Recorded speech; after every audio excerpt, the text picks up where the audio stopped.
front doorstep. I don't have a People gavel. go in and out the front door. The clocks in the room are slow. I verified that it's 7 o'clock, so we'd like to start on time. And so we will begin with the roll call. Director Carpenter? Here. Director Ianson? Here. Director Crawley? Present. Director Solano? Here. Director Bernstein? Present. Thank you. Okay, Pledge of Allegiance. Pledge allegiance to the flag of the United States of America and to the republic for which it stands, one nation, under God, indivisible, with liberty and justice for all. Okay, reportable actions out of closed session. There were no reportable actions from the closed session. Public comment number 2. This is an opportunity for members of the public to talk about something they want to talk about, which is not on tonight's agenda. We try to bend over backwards to make sure that the public has the opportunity for input because, as I constantly say, we work for you, you don't work for us. Is there anybody that wants to speak to something that's not on the agenda? If not, then I'm going to propose to my colleagues that we rearrange our agenda this evening. One of the things we try to do is when there are members of the public here, we try to bring any item on which the members of the public want to participate in forward so you don't have to wait around until midnight to talk to us. Also, I'm sorry to report that Director Solano is feeling poorly. He agreed to come to the beginning of the meeting but couldn't promise to stay to the end. So I would If you leave real fast, you don't like it. I would like my colleagues' concurrence that the revised sequence on the agenda would be items 1, 2, and 3, followed by item 5, which is the presentation on the crosswalk, followed by item 12, which is our action on the proposed crosswalk, and public comments would come as part of item 12. So we would have a presentation by the two people who are making the presentation. We would then move on to item 12. We would have a motion made and seconded. And then as we began discussion, we would begin discussion by asking members of the public who wish to speak on that matter to speak on that matter. And after we've received all of the public input, then we would come back to the motion that was on the table for the board to then proceed with the discussion and voting on the motion. Then item 20. And then item 18, because there is also a member of the public who is present that wants to be present for and maybe speak on that. So do I have the concurrence of my colleagues of the reordering of the schedule, of the agenda? moved. All in favor? Aye. Aye. Okay. So, Chief, introduction. Fire Marshal Johnson is on vacation, but we have in his place, we have Assistant Fire Marshal Block, and he's here to introduce our newest employee. Danielle Espinoza. She stole her from Seattle.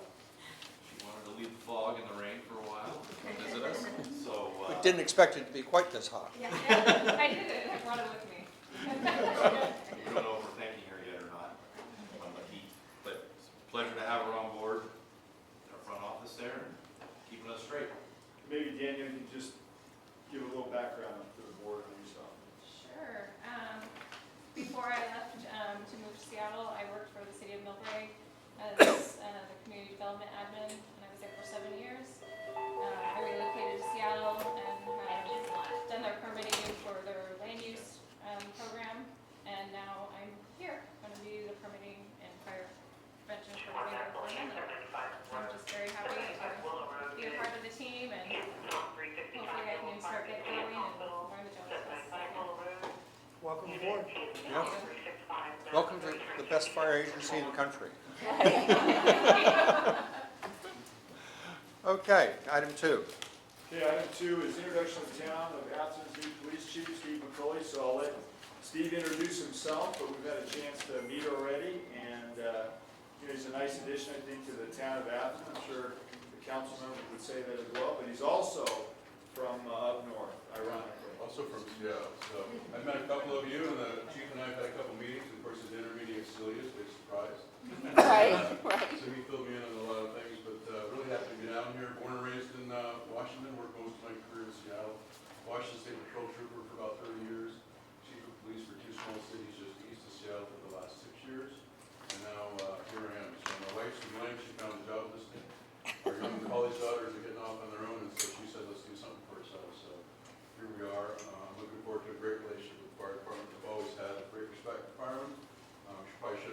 myself. I told the chief when we had dinner, but we're all Don't waiting. give it away. So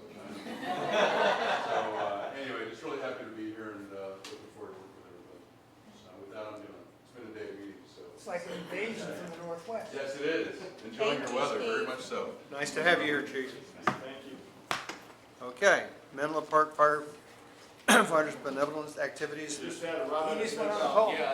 He just got one out on call? Okay, then we will now go to item number 5, which is the presentation by the community representatives on a really exciting proposal that they brought to our attention.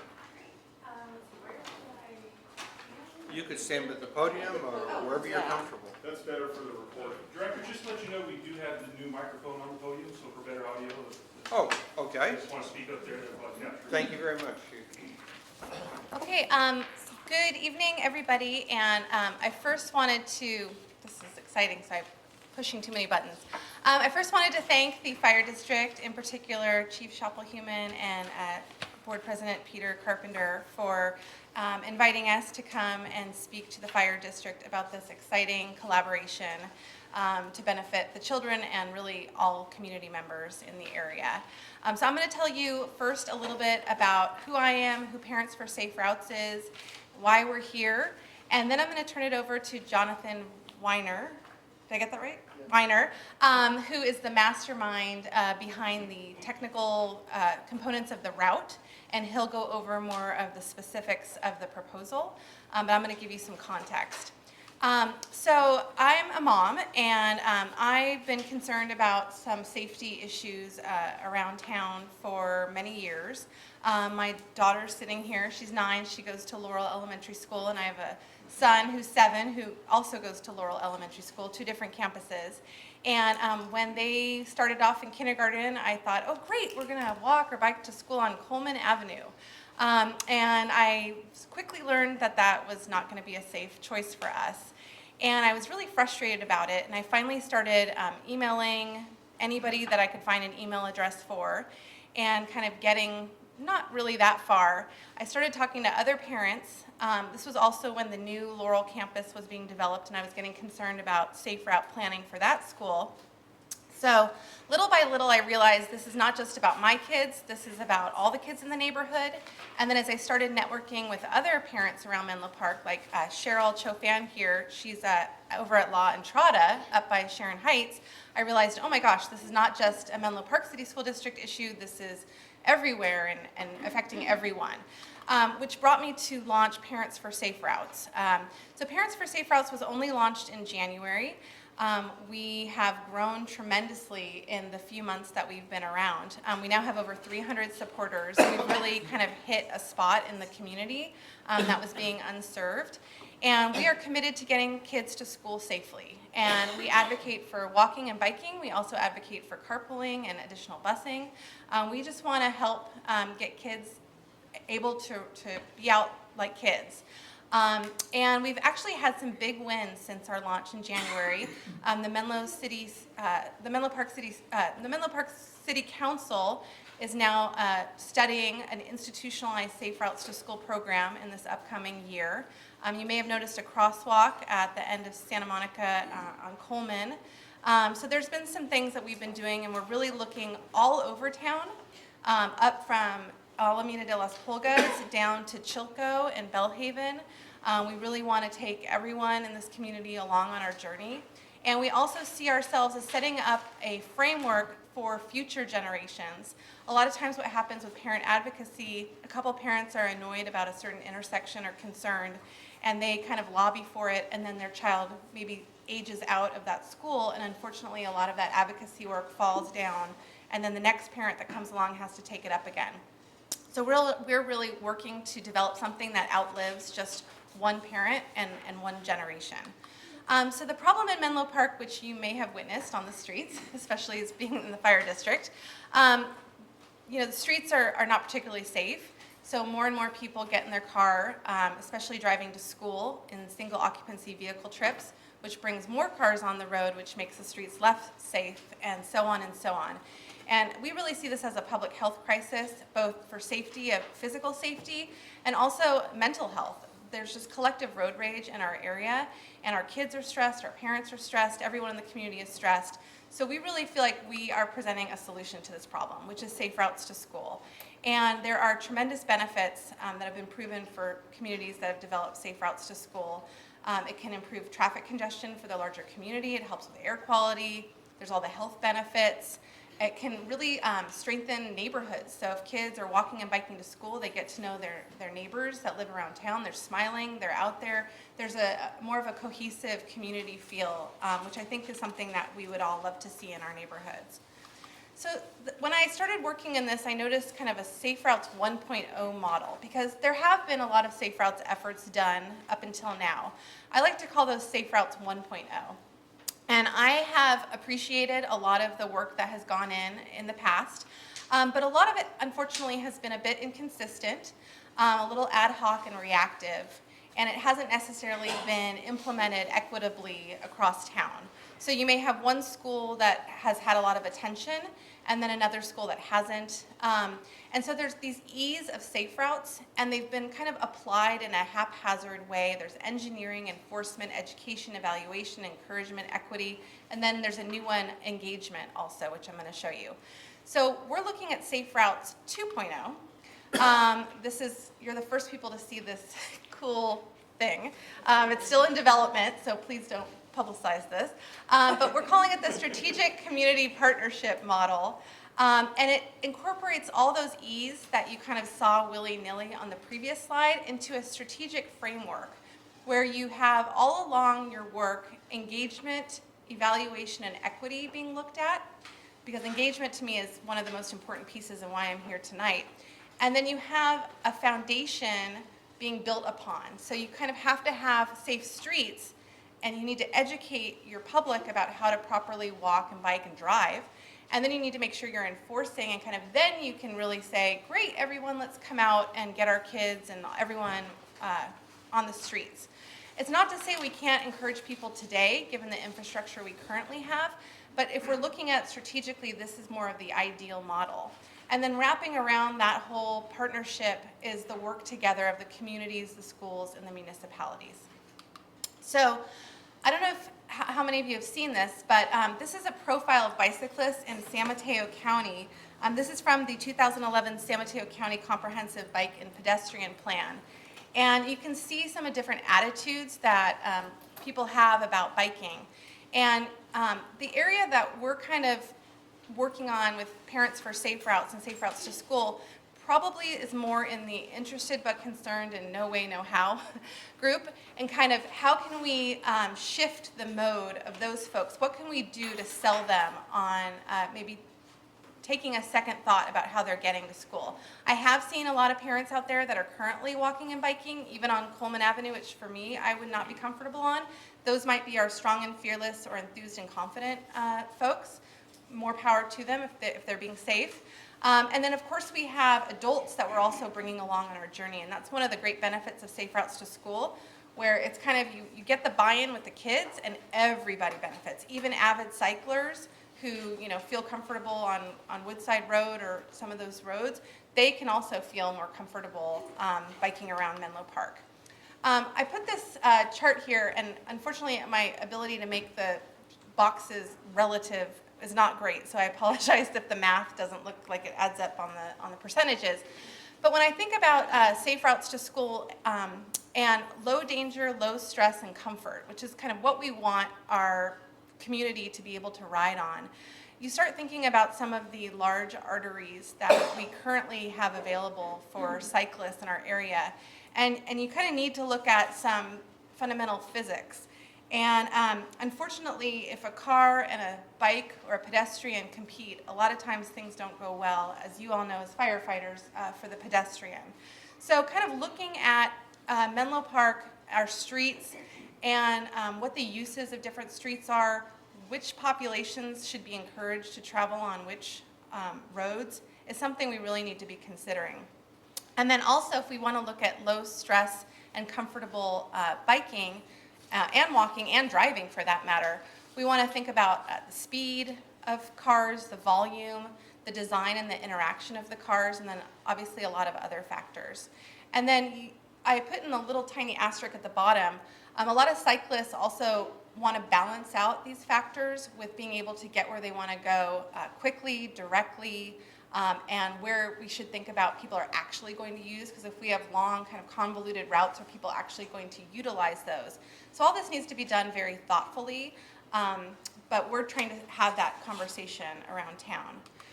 So speaking of thoughtful collaboration, so there's a lot of different lenses to look at when we think about creating our roads to be complete streets, which is what everyone's working towards. So here I've put up 3 maps.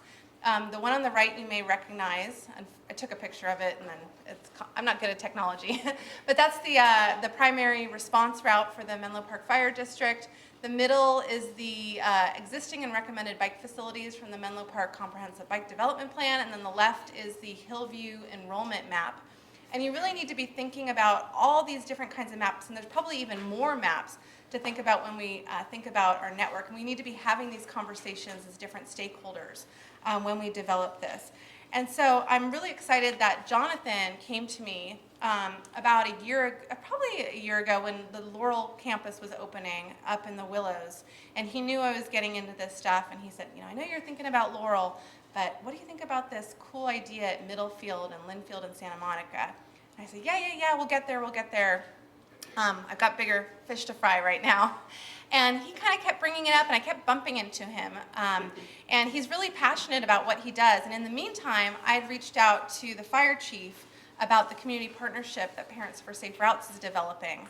And lo and behold, a couple months ago, it all kind of came together, and Jonathan and I kind of came to the chief united. Even though Jonathan's not directly Parents for Safe Routes, he really cares about this community from a safety perspective. And as Parents for Safe Routes, we don't necessarily develop bike routes, but we endorse things that make a lot of sense for the safety of our kids. So, and the fact that now the fire chief is here and we're working with the city, so this is all about thoughtful collaboration and community partnership. And we really think that when we all work together, we all win. And the project that Jonathan's going to talk about right now, we really see as a win for all. We're really excited about, and we really think it sends a great message to the community about what we can do if we work together. So with that, I'm going to introduce Jonathan to talk about the specifics of the bike route. And I also have a petition to present, which I think we have about 76 signatures on it. So we're really proud of that, and we have some people here that came out to support this idea. So we really appreciate your consideration. Thank you. Very good. And after this presentation, if we have some questions for Jonathan and Jen, we'll ask those. When we finish those, we'll then move on to item number 12. And after we have a motion on the floor, we'll then open it up for public comment. Jonathan. Great. I'm Jonathan Weiner. I live in Menlo Park. I have 2 kids in the Menlo Park school system, and I serve on the Complete Streets Commission, but tonight I'm going to be just representing myself and not the commission. So first I'd like to thank the fire board for giving this issue the urgency that it deserves. We met just a week ago, and street safety is an urgent issue in Menlo Park, and that's acknowledged by the city. But sometimes some of the mitigations that we put in place turn out not to be effective. And so a very good case in point is the blinking crosswalk just a stone's throw from here at Linfield, where it was installed, and it may present the illusion of safety, but in terms of getting people across a busy 4-lane road, it's not really effective. There have been accidents here. People don't always stop. People can't see from 2 lanes if 1 lane is stopped, and generally it's just not a very good solution. And so we came to the fire board last week and recommended that a solution of the hawk signal, which the district has already implemented at Almondral, be implemented at this crosswalk, just to make it a safer situation and potentially allow bicycles to use it as well as pedestrians. And so when we had that meeting, it was suggested that we think about this a little bit differently. And instead of having a very narrow crosswalk, that we put hawk signals at the north end of Linfield and the south end of Santa Monica, creating a 300-foot safety zone in front of the fire station, which would allow easy movement of all the fire apparatus and multiple crosswalks where you don't have to cross the street a couple different times to get across, as well as just giving the pedestrian a lot more room to get across the street without feeling intimidated by cars that are just a few feet away from the crosswalk. And so, that suggestion came from the chief and from the board when we had that, and we John, let me just be correct. You met with the chief and Director Einstein and myself, and you say the board, and it actually came from 2 members of the board. It didn't come from Okay. the full board. Thank you for The that. full board can only operate. That's right, there's the Brown Act, yes. Okay. Thank you. Let's wait till it finishes. So in this diagram, the white area would be the extent of this safety zone. So in case anybody is not aware of what a hawk signal is, it's essentially a push-button red light signal. So a pedestrian would be able to push a button. They would get a proper red light after a sequence of phases through the hawk signal, and traffic would stop as though it were a red light.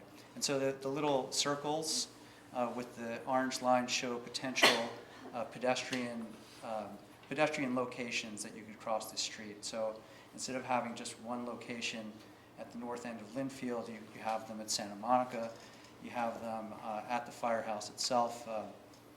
The chairman mentioned that, or maybe it was the chief who said that some of the staff likes to go across and eat lunch, and that they often cross without any kind of protection. This would solve that problem. At the same time, this facility would work for bike movements as well. So, and it allows the creation of a route from using Santa Monica and Linfield. So that the green arrows show the movements of bikes. So if you're looking eastbound from Linfield, you can either make a right and go across the street and continue on Santa Monica, or make a left and cross the street and use the existing bike lanes on Middlefield. And so we thought this was a very exciting proposition, and I just wanted to talk about why this route is so important. You can see here that the combination of Santa Monica and Linfield creates a mile-long route that intersects with 3 existing bike lanes, namely on Alma, Laurel, Middlefield, and the potential bike route that will be coming from the Willow Safe Routes to School.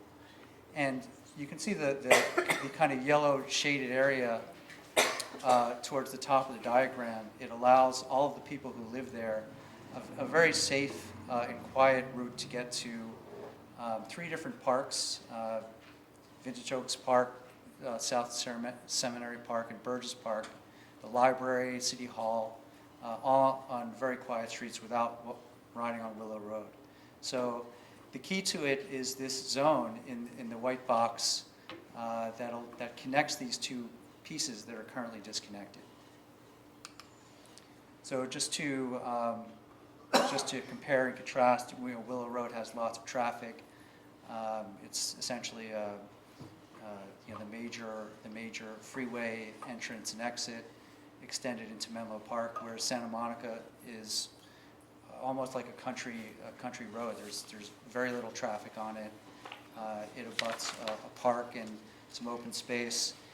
It makes a great bike route, and it is consistent with what Jen was saying, that we're looking for more comfortable, less stressful routes. So this is my final slide. It just shows how the fire station and this facility, 300-foot long facility, lines up. And I think the symbolism of having a first-class facility like this in front of the fire station, the institution that's responsible for our safety, is really profound, and I hope that the board can see to it to approve this tonight. Okay. Thank you, Jonathan. Now, question, stay there, because you and Jen start with Rob. Do you have questions? I do, thank you. First one, is the total funding $175,000? So we do not yet know what the total funding will be. I think that was based on the almond draw hawk that came in around 300,000. So there was a little cushion in there to share the cost with the city. You have 2 lights up, right? Yeah, and more push buttons and things like that. Yeah, So okay. the price is to be determined. We think it's about, That's in the staff report. I So, know. yeah. Yeah, we realize that this is kind of a first step, and the next step would be to engage with the city of Menlo Park to figure out. Has a traffic engineer reviewed this? So Nikki Nagaya at the city is aware that we're here tonight. No, has a traffic engineer reviewed it? No. Okay. I see the Menlo Park School District is involved in this, correct? The Menlo No, Park they're School not. District, their involvement was giving me the enrollment numbers for those that live in the Willows and kind of in that area that Jonathan showed that would potentially be using it to get to Hillview. They provided us those numbers. It was about 170 to 190 kids that could potentially travel from those zones over to Hillview Okay, so using that. because you had stated that this was a safe zone, and a majority of the bicyclists are going to be kids, right? They're going to use this? Well, we would hope that any bicyclists would use this, and that would actually encourage. No, I love it. It'll keep me alive biking around here. Yeah, I mean, as an adult. I mean, I can't believe me. Yeah. I mean, For example, I live in Vintage Oaks, right behind you, and I'm traveling to City Hall tonight, and I really don't have a great choice how to get to City Hall. So what I do is either pedal really fast to make that left turn, or I go to the scary signal that's there and walk my bike across, or I go, to Willow. There's just no good way, so it would really serve anyone. Great, and I just want to say that I think this is great to do this, keep everyone safe, have a route, and as the chief to coordinate with Bob Johnson over there in Menlo Park, and like we did with the other signal, with the state transportation group. But I'm for anything that's going to keep not only adult bicyclists, but kids too. So, okay. thank you, Peter. Rex? Nothing. Virginia? I just want to thank Jonathan and Jen also for this great presentation. And I'm looking at it beyond the bicycling part because I run, and I've run from my house near the Dutch Goose to this station, and I've taken kind of that back way, Linfield, whatever. So I look at this as just a great way for an alternative transportation route, not just for bikes. Mhm. So even if you're a walker, I mean, I've heard, I've had like nonprofit board meetings at this station, and some people who like worked across the street, they were like, oh my God, I don't even know if I want to walk across the street at night when no one can see me walking, right, kind of thing. Yeah. So I think it's a great idea for not just bikes, but for anyone, pedestrians, runners, Great. whatever. Yeah, So absolutely. thank you for doing that. Absolutely. And I know that we're not at item 12 yet, but when we're there, I know how I'm going to vote. Chuck? I live in the Willows also. I'd actually like to ask your help for the fire district. There's estimates that up to about 40% of peak hour traffic is due to the schools. This is something that the Menlo Park School District, City School District could do something about. And as a starting point, it is absolutely insane that we have 2 Laurel schools, and somebody with a kid in each school must get in a car and go back and forth. And I would urge you to say, let's create 2 neighborhood schools where people could walk or ride their bikes, they don't have to cross Willow Road, which is, I think, more dangerous perhaps than Middlefield. And this is something, again, I'm for this, don't misunderstand me, but the people who aren't doing enough here is the school district. They could start. And when they leased that new Laurel campus to a private school, they required a traffic management plan that got a vast majority of the traffic off the streets. Now, they could do it when it was a private school and put the squeeze on them, but for some reason, when it comes to the public, there's nothing. And they just welcome the cars in. They could do something about it. They could close it to traffic of 2 blocks from the school so parents stop doing it. And I think you guys, again, you're parents. They don't listen to us when we're not parents, but you could do something about the school, and that would help some of our emergency vehicles get through morning traffic when there is a true emergency. And right now, it's that school traffic that's extending the response times. So please. Yeah, I appreciate the comment.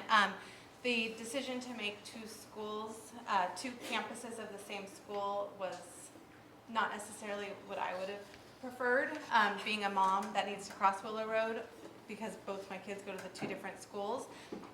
That's something we haven't thought about, going back to the school board and advocating for separate neighborhood schools. It's something we could talk about. You could do it because they built the campus Yeah, with they- kindergarten rooms where Yeah. they can do it. What we are doing as Parents for Safe Routes is we're doing exactly what you're saying. We see that parents driving to school to be a huge problem, not just for the safety of the kids getting to school, but for the whole community and our quality of life.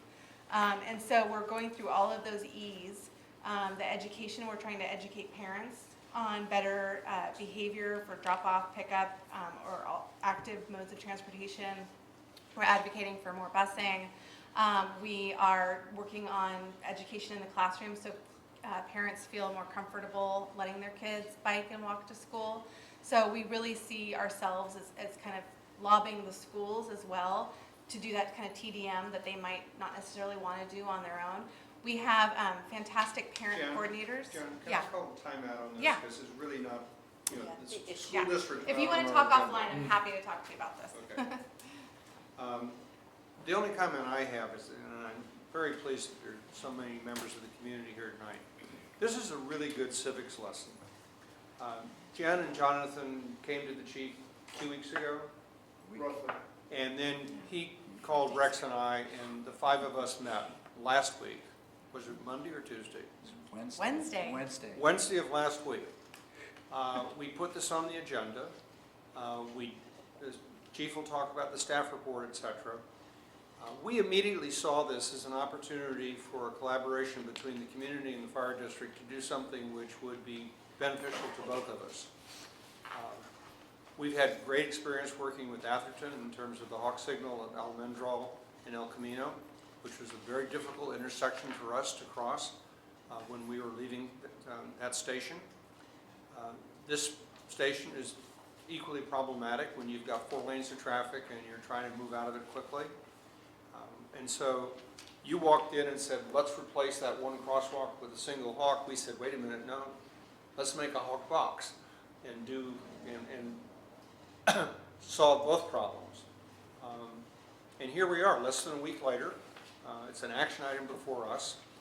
I don't know how my colleagues are going to vote. We'll move on to item 12 now. But those of you in the community should just look at this as an opportunity to see how we listen to what you have to say and we move quickly. And as I kept saying to Jen, we work for you, you don't work for us. So we're here to serve the community. I think Jonathan and I both, our jaws dropped that it was moving so quickly. So we greatly appreciate the attention that you've been giving it. And with that, let's move on to item number 12. And item number 12 is the action item associated with the presentation that we just saw. The way we'll proceed here is that we'll have a motion. Chief, do you want to do staff report before we take public comment? Yeah, or if I after? could, that would be great. Okay, No, go ahead. is there a motion? I'll move to authorize the fire chief to enter into discussions and agreement with the city of Menlo Park to install a hybrid beacon traffic signal hawk on Middlefield Road at Linfield Drive and Santa Monica Avenue to support emergency response from Fire Station 1 and a mutually beneficial proposal for an improved and safer pedestrian and bicycle crossings from the group Parents for Safe Routes to School, not to exceed $175,000. And Rex I'll seconded it. second it. Okay, I will just comment before the chief talks, because he may want to speak to this. I am concerned that we the community, not just the fire district, but we the community move quickly on this. And at some point in our discussion, I may in fact amend the motion to authorize the chief to fund the entire project, subject to a commitment by the city of Menlo Park that they will pay us back the 50% in not this fiscal year, but next fiscal year, because they're going through their budget process right now. What I really worry about is that we start down this road and then it gets to Menlo Park and they say, gee, we don't have any money in our budget this year, we can't do it for another year. If this is something that's sensible to do, it's something that's sensible to do immediately. So just be alerted that I'll probably speak to that when we come bring it back to us for discussion. Harold? So I want to compliment Jen and Jonathan for the great presentation. They did the heavy lifting. So the report basically tries to get more of the nuts and bolts. Appreciate everybody who showed up tonight. We've received a number of letters. They're all going to be copied into your packet as well. I know Jen brought a signature sheet as well, which can be given to the clerk with more people. You know, and I met, actually Jen didn't give herself credit. We met her, Rex and I met her before at a city event. And what struck me, because I don't often run into it, was that she had a real kind of common sense approach to some of the bicycling and pedestrian issues, which, you know, we call it common sense, but sadly it's not very common. And that's not what we deal with on a regular basis. We find people trying to insert bicycle routes in places that shouldn't be. And since we're on the consequence side of the business, you know, we get to see a number of unfortunate things. And that's when the firefighters need to go to work. And, you know, this particular stretch right here, I've actually used the jaws of life to take a police officer out of a patrol car who was trying to make a left turn off of Middlefield on a Linfield. And then I had the unfortunate experience of being first on a gentleman trying to cross the old crosswalk who was hit by a vehicle and killed at that intersection. So, you know, we've watched people over the years as firefighters, whether we were out front washing the vehicles or just doing training, try and cross the street. It's just extremely unsafe. The city, what's that? Usually we heard it. Yeah, we did hear it. And then we would all get up and run out front and hope that it wasn't something bad. And sometimes sadly it was. So speed is an issue here. It's been an issue for a long time. It's an issue for the fire district. It has people trying to go around the fire trucks back into the station. So, you know, the Hawk signal has made sense for a long time. And it wasn't really until we did the project with Atherton that I think we had to really understand that form of signal works very well. It's not as expensive as we thought it was going to be. And in that particular instance, Station 3, we shared in a project where we split it, which is what we're proposing to do on this one with the local jurisdiction. That would have jurisdiction. Now, Caltrans was the engineering authority on that one because it was El Camino. In this particular case, it's the city of Menlo Park. So there might be some differences in how it gets done. But quite honestly, it's all doable, it's all, attainable. And the proposal, as we discussed when we met, was to make it essentially a box. And so the box, and Peter sent me stuff that said, they call it a scramble, I guess, in Europe. I really don't care what we call it, as long as people stop. And I think for anybody in this room, especially if you have small kids, and, I've raised one, she's not so small anymore, but the commonsensical part is, I was taught this as a young child with my parents as well. We liked to walk and bike because we were Dutch. But we didn't go on busy streets. That wasn't where we felt comfortable. Certainly my parents didn't feel comfortable doing that. Quite honestly, it wasn't pleasant to ride on a busy street because of the pollution, number one, the close calls, number two, and everybody wanted to go home at some point, not have the kids disappear on you either. So, this is Santa Monica, as was mentioned, and Linfield, the two streets that we know are slower movers. People just don't go that way unless they're cutting through, and maybe there's a way to stop some of that to a certain degree as well. But, that just makes sense that if you're walking or biking liking or with your kids, it's a safer way to do it. I was really impressed when I saw the route that connected the parks, because if I was a kid, that'd be where I would want to go.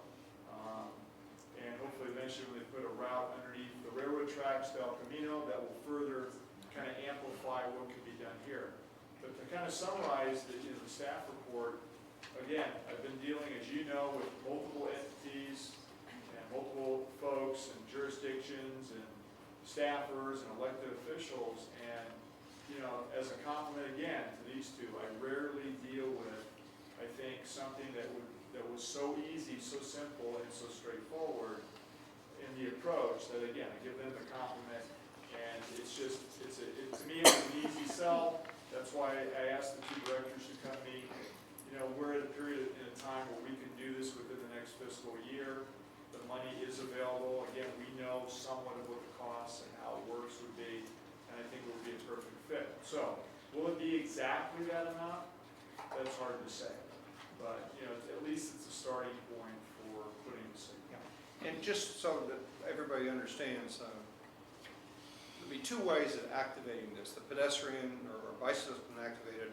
It also will be activated by the fire apparatus, just like with the one on Elemental. So it gives us the opportunity, you know, the minute we get the call, we can activate this system, clear out that space in front of the firehouse, and so our fire engines can immediately go out. They don't have to sit there and wait for traffic to stop or people to try to get out of their way. It is a primary benefit to pedestrians and bicyclists, but it's also a primary benefit to the fire district. And that's why it's a great partnership for us to do this. And Peter, to your point, so traffic preemption, how it works in the fire truck is when the red lights go on, it basically uses a GPS sensor that's connected to a traffic signal, and it turns the traffic signal green, the route in which the fire truck is approaching. So it also, there's you know, an infrared mechanism as well, but sometimes, you know, if you don't line up, it doesn't see it. We moved the GPS units, and they're up and down Willow, but as we all know, sometimes even with that, we can't move either. And so, you know, we find ourselves going through Palo Alto on University. You know, again, we all know how bad the traffic is, anybody that lives around here. This makes a lot of sense, again, for the fire district, to help the firefighters to make it safer to back in the building, to respond to a call. And then again, an added benefit, I think, which would be great, is to make it so people can safely cross the street, because tragically, you know, I've seen that myself when that doesn't happen. So that's my presentation. Rob? Well, I know you had mentioned the Wait for Menlo Park, kind of about half of this, but since it's such a benefit not only to our community, but to our fire district, you know, I would more or less have that as an afterthought. I think, you know, we're very fortunate through the years that we are a solid district, and it's one more group that we've got to deal with, you know, with the city of Menlo Park. So I would be in favor of us just funding it straight up, and then if Menlo Park wants to do the right thing, you know, go forward with that. That's my 2 cents. Rex? I'm with him, I kind of like that idea. Virginia? So I have a few things to say, and I kind of agree with that. What Rob was proposing, I actually had that in my notes, but I also want to make it, there's something in the report that I kind of want to read out loud. It's just a short little part of this, mainly because we have the Vice Mayor of Atherton in this room, and he was on the council that helped collaborate with the fire district to get that hawk beacon from Almondral from one side of El Camino to the other. And basically what the chief wrote is, no project has been more successful than our partnership with the town of Atherton and Caltrans than the installation of a hawk signal at Almondral Avenue in El Camino Real.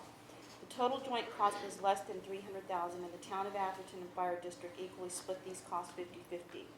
So while I agree with Rob and Rex about fully funding this if we need to, I think that, you know, we should see if Menlo Park wants to collaborate, because it's not just about this, it's about a working relationship with the city that we have not had the best working relationship with.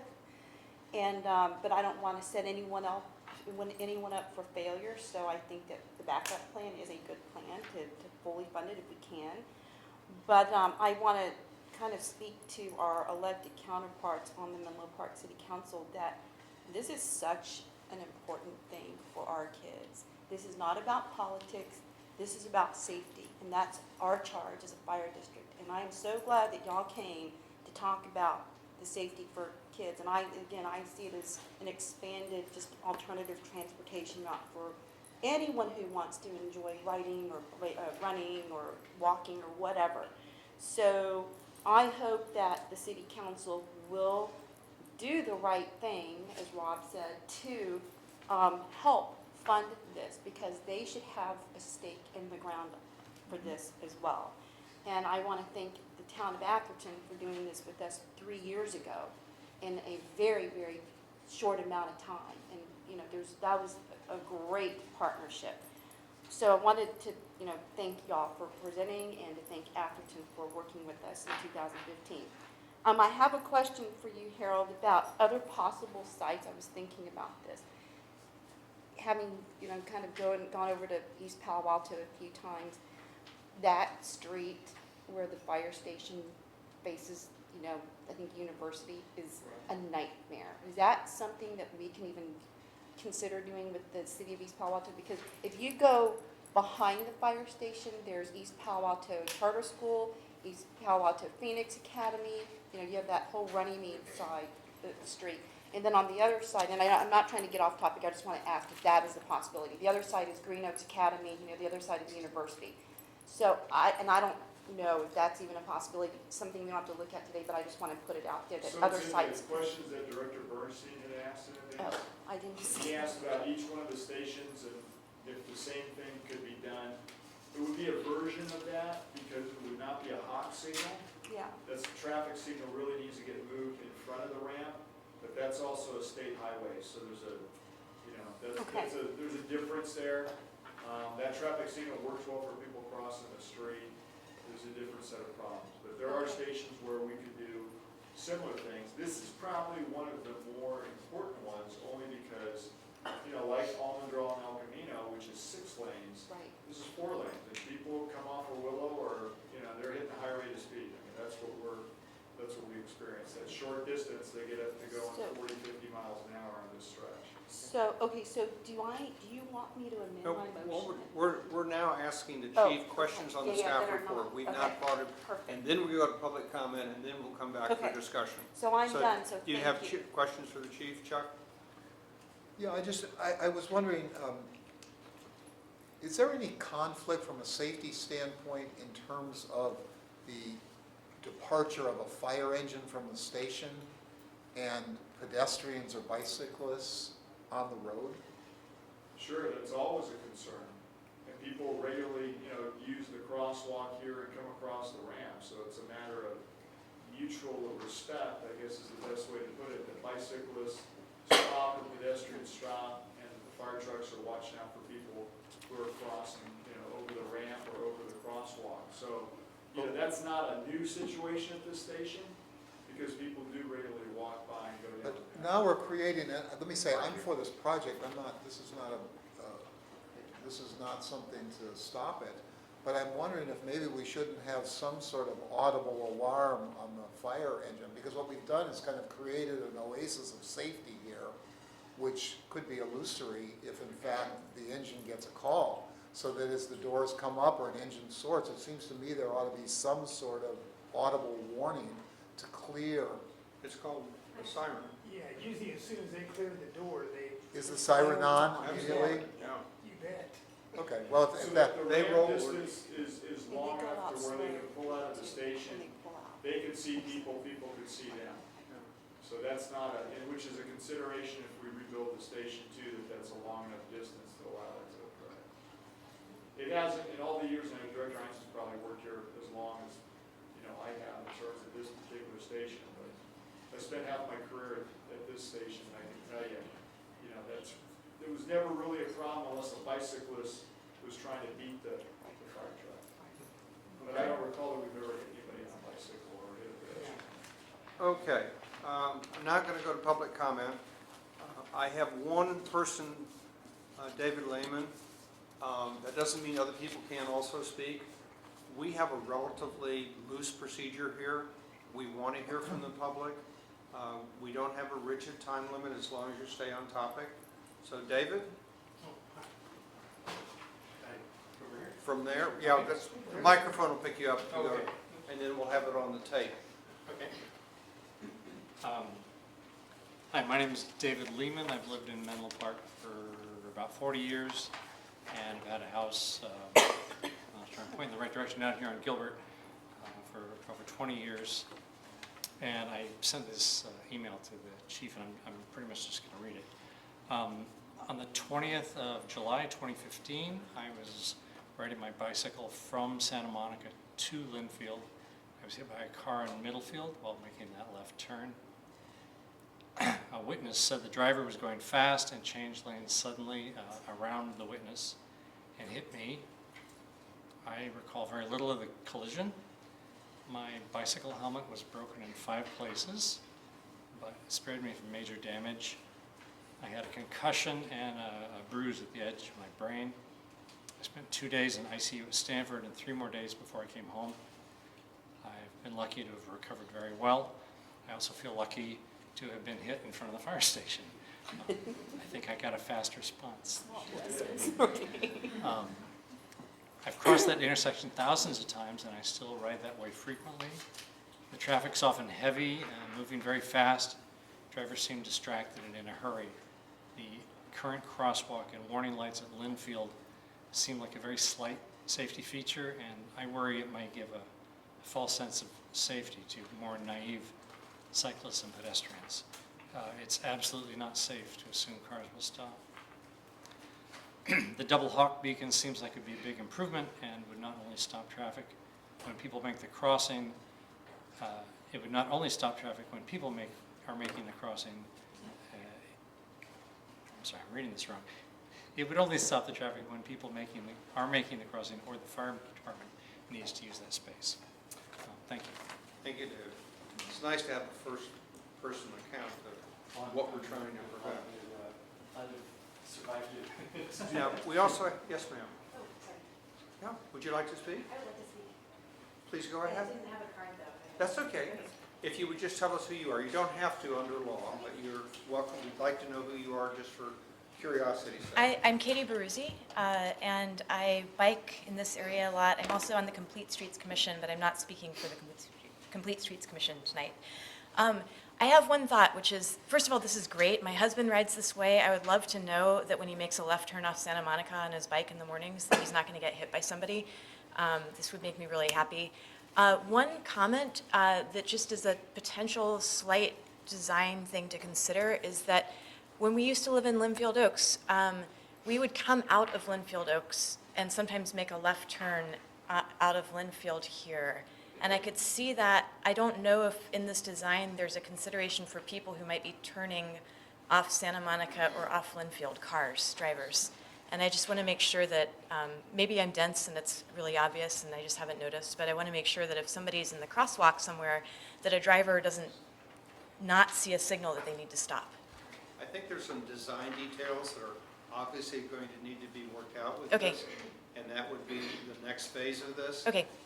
I'd sent the chief and Jen and Jonathan a lot of information that I acquired from both European sources and East Coast sources.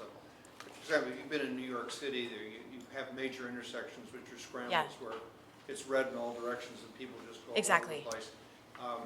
We'll need to come up with something. Now, the fact is that the design jurisdiction for this falls within the city of Menlo Park. Yes. The one on El Camino, the design jurisdiction was the state highway in Caltrans. So there's 2 things that the city of Menlo Park is going to have to do, one of which is they're going to have to take the lead on the design of this. And the second is they will hopefully participate in the funding, but when we bring it back to the board, I think we're going to talk about that issue at some point. All right, so I don't mean to get ahead of us here. I just wanted to make sure that we were thinking about those kinds of things. Lots of design details. Yep. I think the important thing tonight is that we send a very clear message to you, the citizens, that this is the direction that we, the fire board, want to go.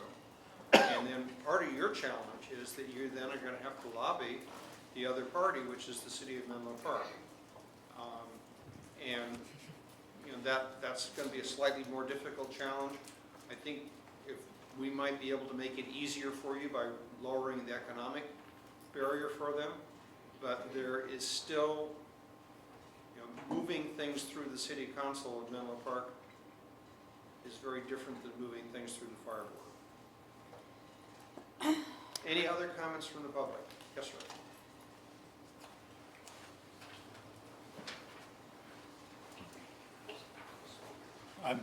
I'm Bill Kirsch. I'm the vice chair of the Complete Streets Commission, but I'm just here as a citizen. I've been living in the Menlo Park community for about 30 years, and I have a business here. I bicycle everywhere. I think this is a fantastic project to have been brought to this juncture so quickly. I've been involved in a lot of citizens, activists, projects over the years in both unincorporated Menlo Park and here. And this is amazing that we could highlight this and move it this far, this quickly. I don't see any other way for our city to go forward than to make this town safe for people to get out of their cars and walk and bike. We can't pave our way out of congestion. So we need the support of the fire district and the community to take projects like this and spread them all over this community, so we don't have to be locked into automobiles all the time. We can, the only way we can get school districts to help get parents out of their cars is to create safe places for people to walk and bike. Otherwise, they won't do it. So really appreciate everybody coming together to make this happen. Thank you. Thank you. Anybody else from, yes ma'am. This is sort of like a town hall meeting, so just, Thank you. My name is Whitney McKiernan. I'm a former member of the Bicycle Commission, which I guess is now Complete Streets. But I'm a mom. I live on San Luis Drive. I have my 7-year-old here with me. I have a 4-year-old and a 2-year-old. We bike all over the place. We bike across this, at this intersection all the time. And I'm petrified every single time. And I feel like I'm a confident biker. But when you have children with you, it's a whole different story. And making sure they don't get in front of you in case a car doesn't stop. I'm always screaming as I go across this intersection. So I'm very excited that this is a proposal on the table. It also feels really great to come to a meeting, a civic meeting like this, and have support for a safety measure like this. Because having gone to many city council meetings, having sat on the bike commission, it often feels like we're fighting an uphill battle for something that I believe should be a priority and a given in our community, which is the safety of our kids. The other thing I will just note is that there are a lot of parents that I speak with who want to get out of their cars, who want to let their kids bike to school, and it's typically a single intersection along the route that they're afraid of.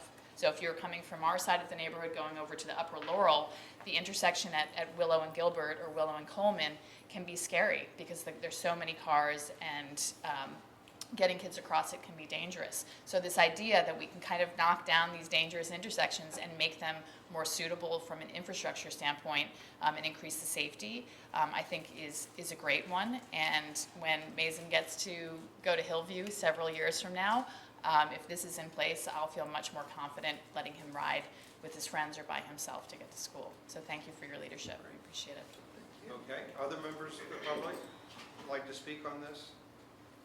If not, I'll then close public comments and we'll bring it back to the board. Start with Rob. I think I've said enough. Okay, Rex? I think we've heard plenty. We're in Virginia? favor of it. Yeah, I actually have a quick question, actually with regard to Menlo Atherton High School, because it's kind of in the same area that we go to, well, for kids living in the Los Alamitos School District, for example, which is where I live. And I'm bringing this up because one of my son's friends was riding his bike home from MA and actually got hit by a car when he was in front of Hillview and suffered a concussion, and he lives right off of, I think, on Altschul. So getting past, a certain place, I think he felt that it was safe, but getting from MA, for example, have y'all even talked to the Sequoia Union High School District about any of this as well, getting their data? Because a lot of the kids at MA can ride their bikes, and they're at an age, before they drive you know? Yeah, that- absolutely. So we've presented to the MA 2020 task force with Simone Rickennell and Brenda Pachechi. And the reason we didn't bring up MA in this presentation is because it's a little Right, I outside know. of their way.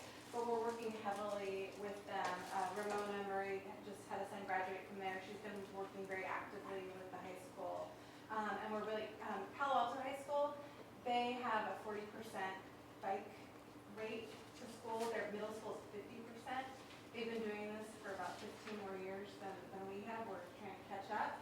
So we know it can happen and be possible to kind of get people to change their behavior, and we're working heavily to do that. Okay, because I think there's an opportunity there too, in terms of Absolutely. getting the word out and helping make a safe route for those kids who actually in some cases live further away from MA than where even you live. I mean, Yeah, like, I'm talking with Sharon Yeah, I Heights mean, and Jonathan- West Menlo. And Like I said, Jonathan likes to play traffic engineer, so Right. he was kind of the mastermind behind the Oak Grove bike pilot.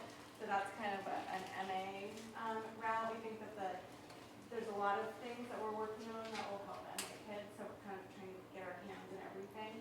This week's is this yeah, route. no, I but- appreciate it. Just yeah. something to think about. Thank you. Thank you. Chuck? I have two comments, a comment and an amendment.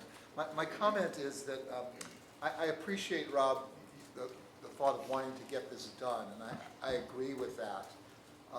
However, I think it's a bad precedent for us tonight to do this at 100% level. And the reason is, while this is a good start, this is just one of probably 20 or 30 projects that could be done. We can't do 30 projects, and I think it's just a bad precedent for us to be paying 100%. I think the city's going to have to cooperate and do their part. The city can also affect the costs of these things by the things they require in their design. And to the extent the city is paying for part of it, they can actually reduce the cost of it. So I would hope, while I'm sympathetic with that, and I would probably vote for it if it ever came back to us, I don't think we should do that tonight. I think we should say, we will do this by paying half, just as we did with Atherton, and ask the city to do their part. And then I'd like to make an amendment to the motion. You made the motion. I'd like to amend this. Apparently, according to the chief's answer to some of the questions I raised, there's a possibility of doing something similar at Station 6, and maybe at other stations as well. And I'd like to broaden this so that we authorize the chief to look at doing something similar, or the feasibility of doing something, and to develop the costs for all of the stations, Sure. wherever it might be relevant. In my opinion, and Lauren can correct me if I'm wrong, we have to deal with the agendized item. What you've proposed is perhaps a item for a future agenda. I don't think we can take this item as specific as it is and apply it to multiple stations. Well, I think that would come out of a discussion. I don't see why we couldn't do that. It's Well, in because we line, have not it's- agendized it as involving any other station. And there might be people who live by the other stations who wanted to be participating in this. So we can't have a, Well, let's ask council and get their Okay. opinion. So I agree with what Director Carpenter is saying. What I would be comfortable with is if you wanted to direct the chief to explore other options and bring back, you know, those ideas. And does that require a motion or an No, amendment? that would be Just direction. Well, So- how do I request direction? Can I amend the motion to It include doesn't have to direction? be, it doesn't have to be motion, it would just be kind of the general consensus of the Yeah. board that they're interested. yeah, in let me just suggest, Chuck, that exploring. let's deal with the item before us. Before we then move on to the next item, let's then discuss the broader issue and provide direction. Right, because Are I you had the comfortable same with that? things. I had the same questions you have, and I'm comfortable with It's that. basically, But it's let me directing say, the chief to bring back another.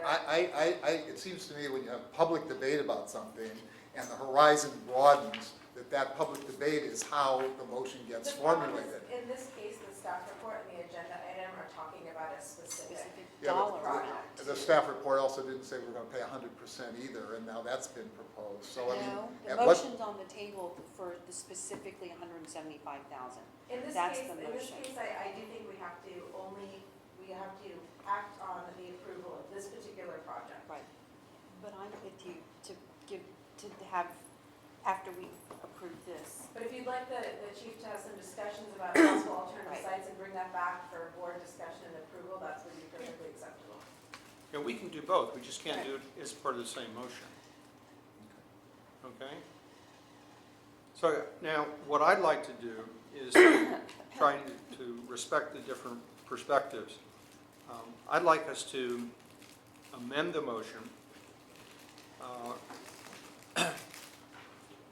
such that at a not-to-exceed price of $350,000,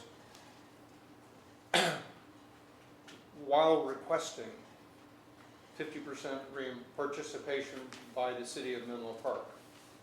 And the reason I'm doing that is I don't think that we should just upfront pay for the whole thing and just say we're going to pay for it. But I do think that if we say we will pay for it for the time being and please put it in your budget and reimburse us, we're more likely to get this done quickly.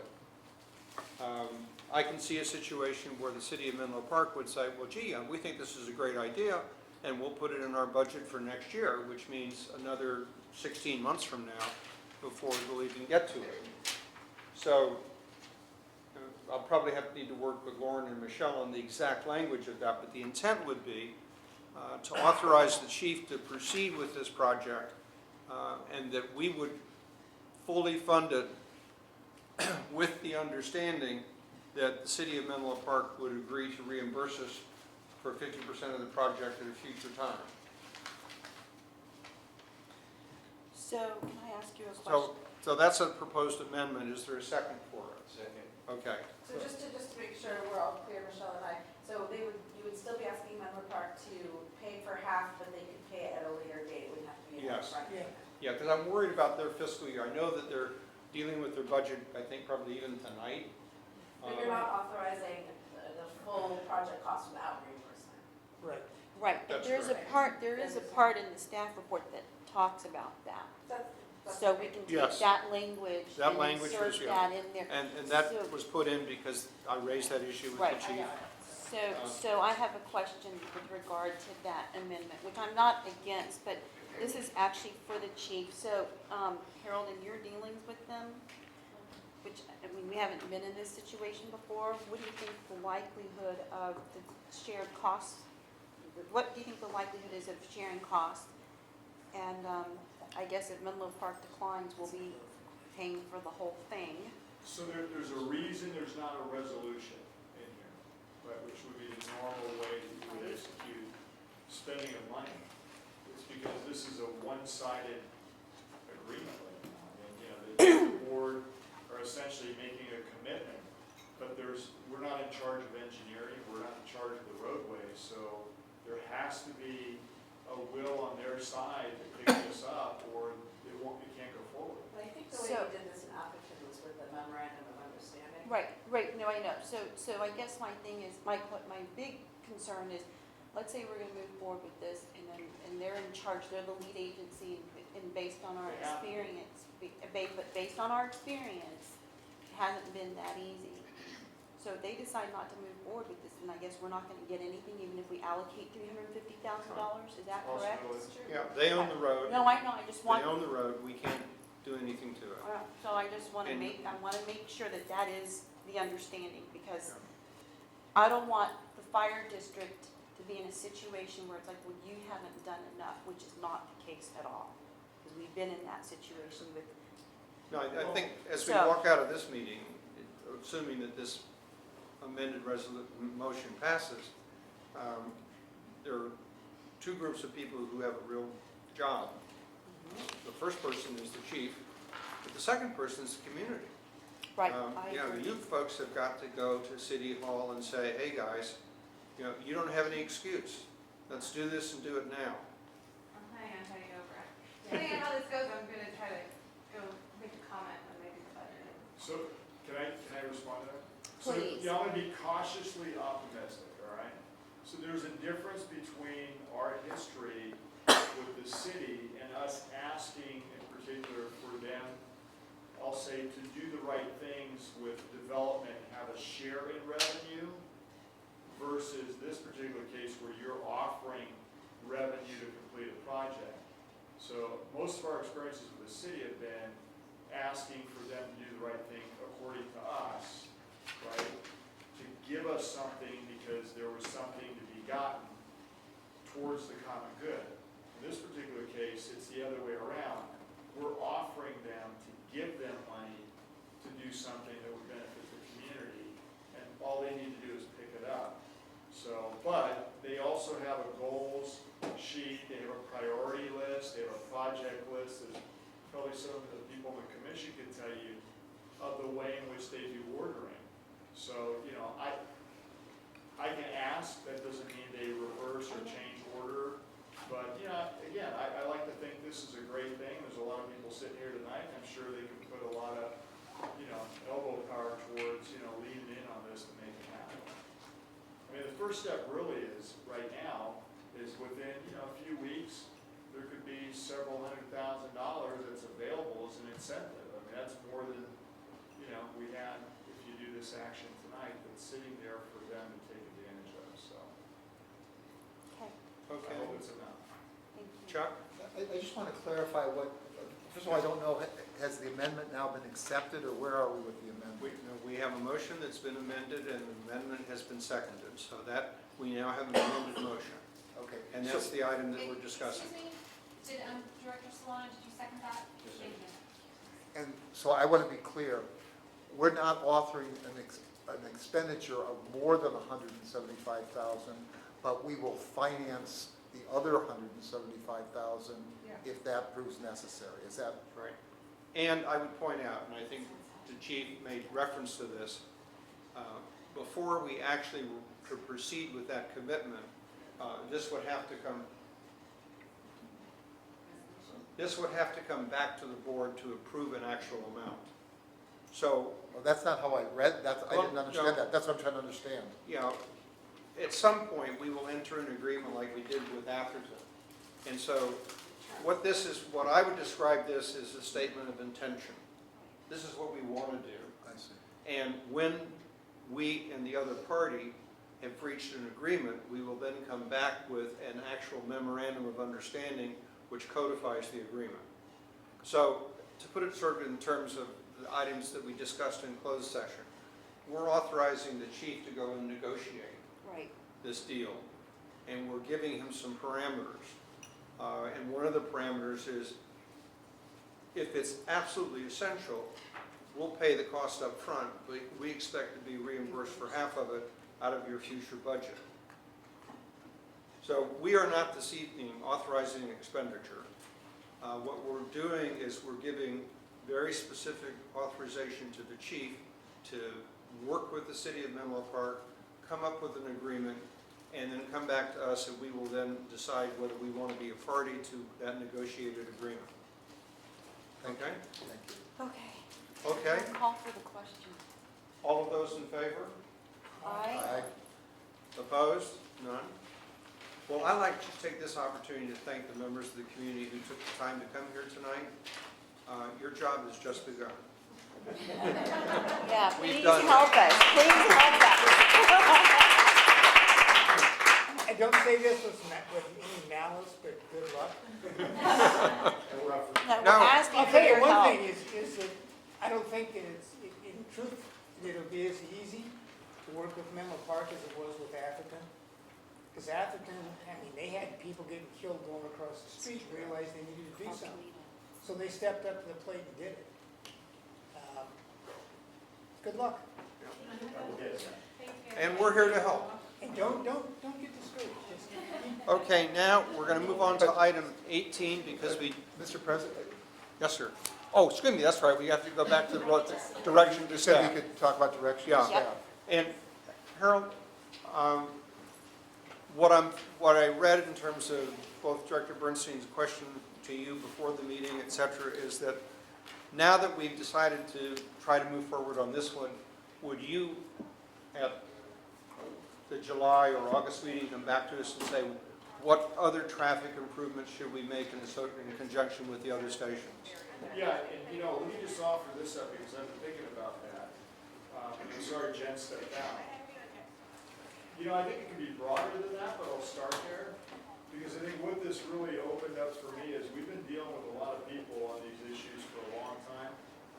but we've never kind of taken control like this.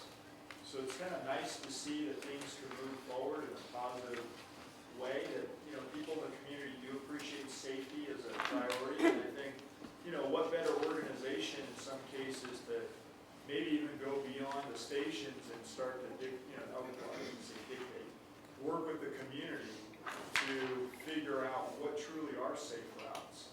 Because safe routes are ones that we don't end up treating victims on. That's, you know, a lot of times, a lot of these proposals that I see, it's such an incompatible use, and yet you got people who are hell-bent on making things happen for one reason or another. El Camino Menlo Park, I know some people probably don't like that I bring it up, but, you know, it's 100 bicycles a day compared to 34,000 vehicles. The car's got to go somewhere, and it's a main route for people, you know, ambulances going to the hospitals like Stanford, but you can't seem to get that across when we have these discussions, because some folks just, it's almost like it's a right that they have to go that way, when there's safer ways to do it. So, you know, I don't know all the safer ways. We've never really looked at what were the safer ways, so maybe that's where we start at to do the firehouse. I would make the comment that in our meeting with Jonathan and with Jen, one of the things I really appreciated is that they were really sort of, it was the first time they'd heard our side of the story about, you know, making sure that we can get places, et cetera. And they had tended to be focused on what their narrow objective was. And I was really pleased that they were very much appreciative of trying to understand it from our perspective as well. And I noticed as I drove here tonight, there's a missing sign down at the end of the street. Oh, there is that? Yeah, it's gone. It's gone. Which one? Which sign? Coleman and I think that was taken down because school is out. oh. Well, School is out for the rest of it was summer. also taken down because you could not get a fire engine through that intersection For a school bus. or a school bus. And it was a whack-a-mole sign, but, you know, it doesn't say hit me. You know, it sits there in the middle of the street, and Jen provided me with some interesting video of a bus, school bus couldn't get around it. And then the fire department, the chief sent out the truck, and we've got some, Ran over half a dozen times. you know, and it's gone now. We're good at that. Well, you know, I think the biggest issue for us was there was a lack of communication. And we, like the school bus drivers, spend a lot of time trying to not hit things. So when you don't know that you can't hit it, nobody ever said that. That created part of this paradigm shift that no one was aware of. So that's why the school bus video was kind of funny and interesting, but sad at the same time, because the bus drivers were trying to avoid hitting something because no one wants to hit anything. Unless, you know, you can run over something, in which case the firefighters would love to run over it all day long, so. Okay, Just a quick Virginia, yes? So I actually met Jen at this Java with Jerry Hill event on Saturday, and that's how I became familiar with this whole issue. And I agree with Peter that just how focused they are on the safety aspect was very impressive. But also what was impressive to me was that it sounds like other cities, I think she mentioned like Mountain View, they were interested in talking to her about this idea and what she's trying to do within Menlo Park. So I don't think it's totally out of line to kind of broaden this, because those were the questions I had. So if Mountain View wants to talk to her, for example, maybe we should be thinking about how we can collaborate with the other cities in our jurisdiction. So that's a key. Yeah. Because if you look at, you know, again, kind of the things fall apart. You've been to the same meetings I've sat in, which is when we went to, for example, the meeting on Alameda de los Pulgas, we were the only entity in the entire room, although not presenting or talking, that covered the entire stretch, where every other jurisdiction that was speaking owned a piece of it. We basically respond to everything. Right. So they lose that knowledge, and it's the same thing in a different context. When people were talking about Willow Road, we respond down Willow Road, but also on Highway 101. And so the local law enforcement entities have no knowledge of the accidents on the freeway or the Dumbarton Bridge as an example, because we cover all those. So I mean, we're the only entity that essentially covers through the district the majority of those areas. Not to say that we go you know, in a Mountain View, but. No, I know, I'm just using that as an example because other cities are obviously interested, But in so terms we of should be getting. local network, I mean, Right. I think we could probably have that along And where it get would in be a front smarter, of safer the- way to travel Right. for people who are pedestrians or bicyclists, because we know where the accidents are, because that's where we respond. Okay? Okay, great. Yeah. A quick question for the chief. Just to make sure I'm understanding some of this vocabulary, do I understand correctly that the complete streets movement is actually a problem for the fire districts because it's trying to make a street do everything? So it depends on whose definition you use. If you use the complete streets toolbox as defined by Caltrans, you'll never find that any law enforcement or fire entity ever contributed. So they never had a seat at the table. So within the toolbox itself, so to speak, the tools that are in there, the items that are listed don't affect or don't have any influence from a public safety standpoint over roadways. It sits mute. It's the same thing with the CCAG report for the 2040 plan for San Mateo County. It's the same thing. They talk about safety. They talk about how accidents are 50% of the travel problem because of the congestion on the roads. But they don't offer any solutions that involve public safety because no one in public safety ever had a seat at the table to discuss this. We've commented on those things. I've yet to see anything change. Thank you. Okay. Yeah, the other way that I would describe it is, if you read even what they've written about Complete Street, it basically says that it's the responsibility of a local jurisdiction to have a system of streets which meet the needs of all the different users. Most people read it narrowly to say that every street has to meet the need of every user, and that's not what the law says. The law says that the system that you put in place has to accommodate the needs of a range of people. Unfortunately, it neglected to touch base with the fire and emergency response people. So while they talk about bicycles and pedestrians and things like that, they don't explicitly talk about emergency response. Can I just follow that then as a question?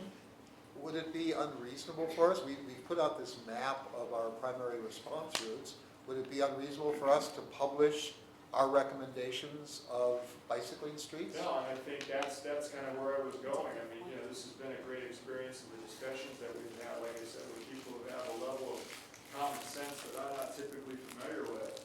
So, you know, at the end of the day, we put the map out. If you remember, we had one presentation by a group, you know, last year that said, when I looked, when one of the folks looked at the map, she said, well, we need to have a bicycle route on every one of your primary response routes. And that kind of took me back. I mean, that's not common sense. There's a reason that we put these on here for speed and efficiency. But the other part of it too, which you don't see in the map that's in the handout tonight, is when I confronted Caltrans, who thinks that, you know, 2 lanes for Menlo Park makes a lot of sense. They don't have the map that we had, which we gave them with all the traffic control devices on it, because basically what spurred traffic control devices on every side street in Menlo Park off of El Camino was to reduce the size of El Camino so people look for ways in which they can get off El Camino. And that was before they even had, you know, apps like Here and Waze. It's even worse now. So with the domino effect that Caltrans didn't see, and I gave them the map that had all the control devices on it, is that you think that this is such a great thing and you hold it up there, but what you don't see is that every street off the roadway has these devices that now slow down fire trucks, which reduce response times, and some of them are ones that we never even said we wanted or would be the right choice. So it creates a problem and impediment for response. It truly slows us down too. And as someone who's broken their neck, I can tell you, you probably don't want to go over a speed hump, a lump, a bump, or any of those things, you know, if you've had that type of an injury in an ambulance. And so there's a lot, you know, there's a lot more to it that doesn't get brought up, conveniently, in my opinion. Okay. Let's move on to item 20, and then we'll do item 18, which we have a member of the public here to speak to. Item 20, we're moving this up because I have the sense that Director Solano is not going to be with us too much longer this evening. It's fading. This is occasioned by the fact that Director Ianson has submitted his resignation as Vice President. That office is now vacant. It now falls to us as a body to nominate and elect a new Vice President. for the balance of this year.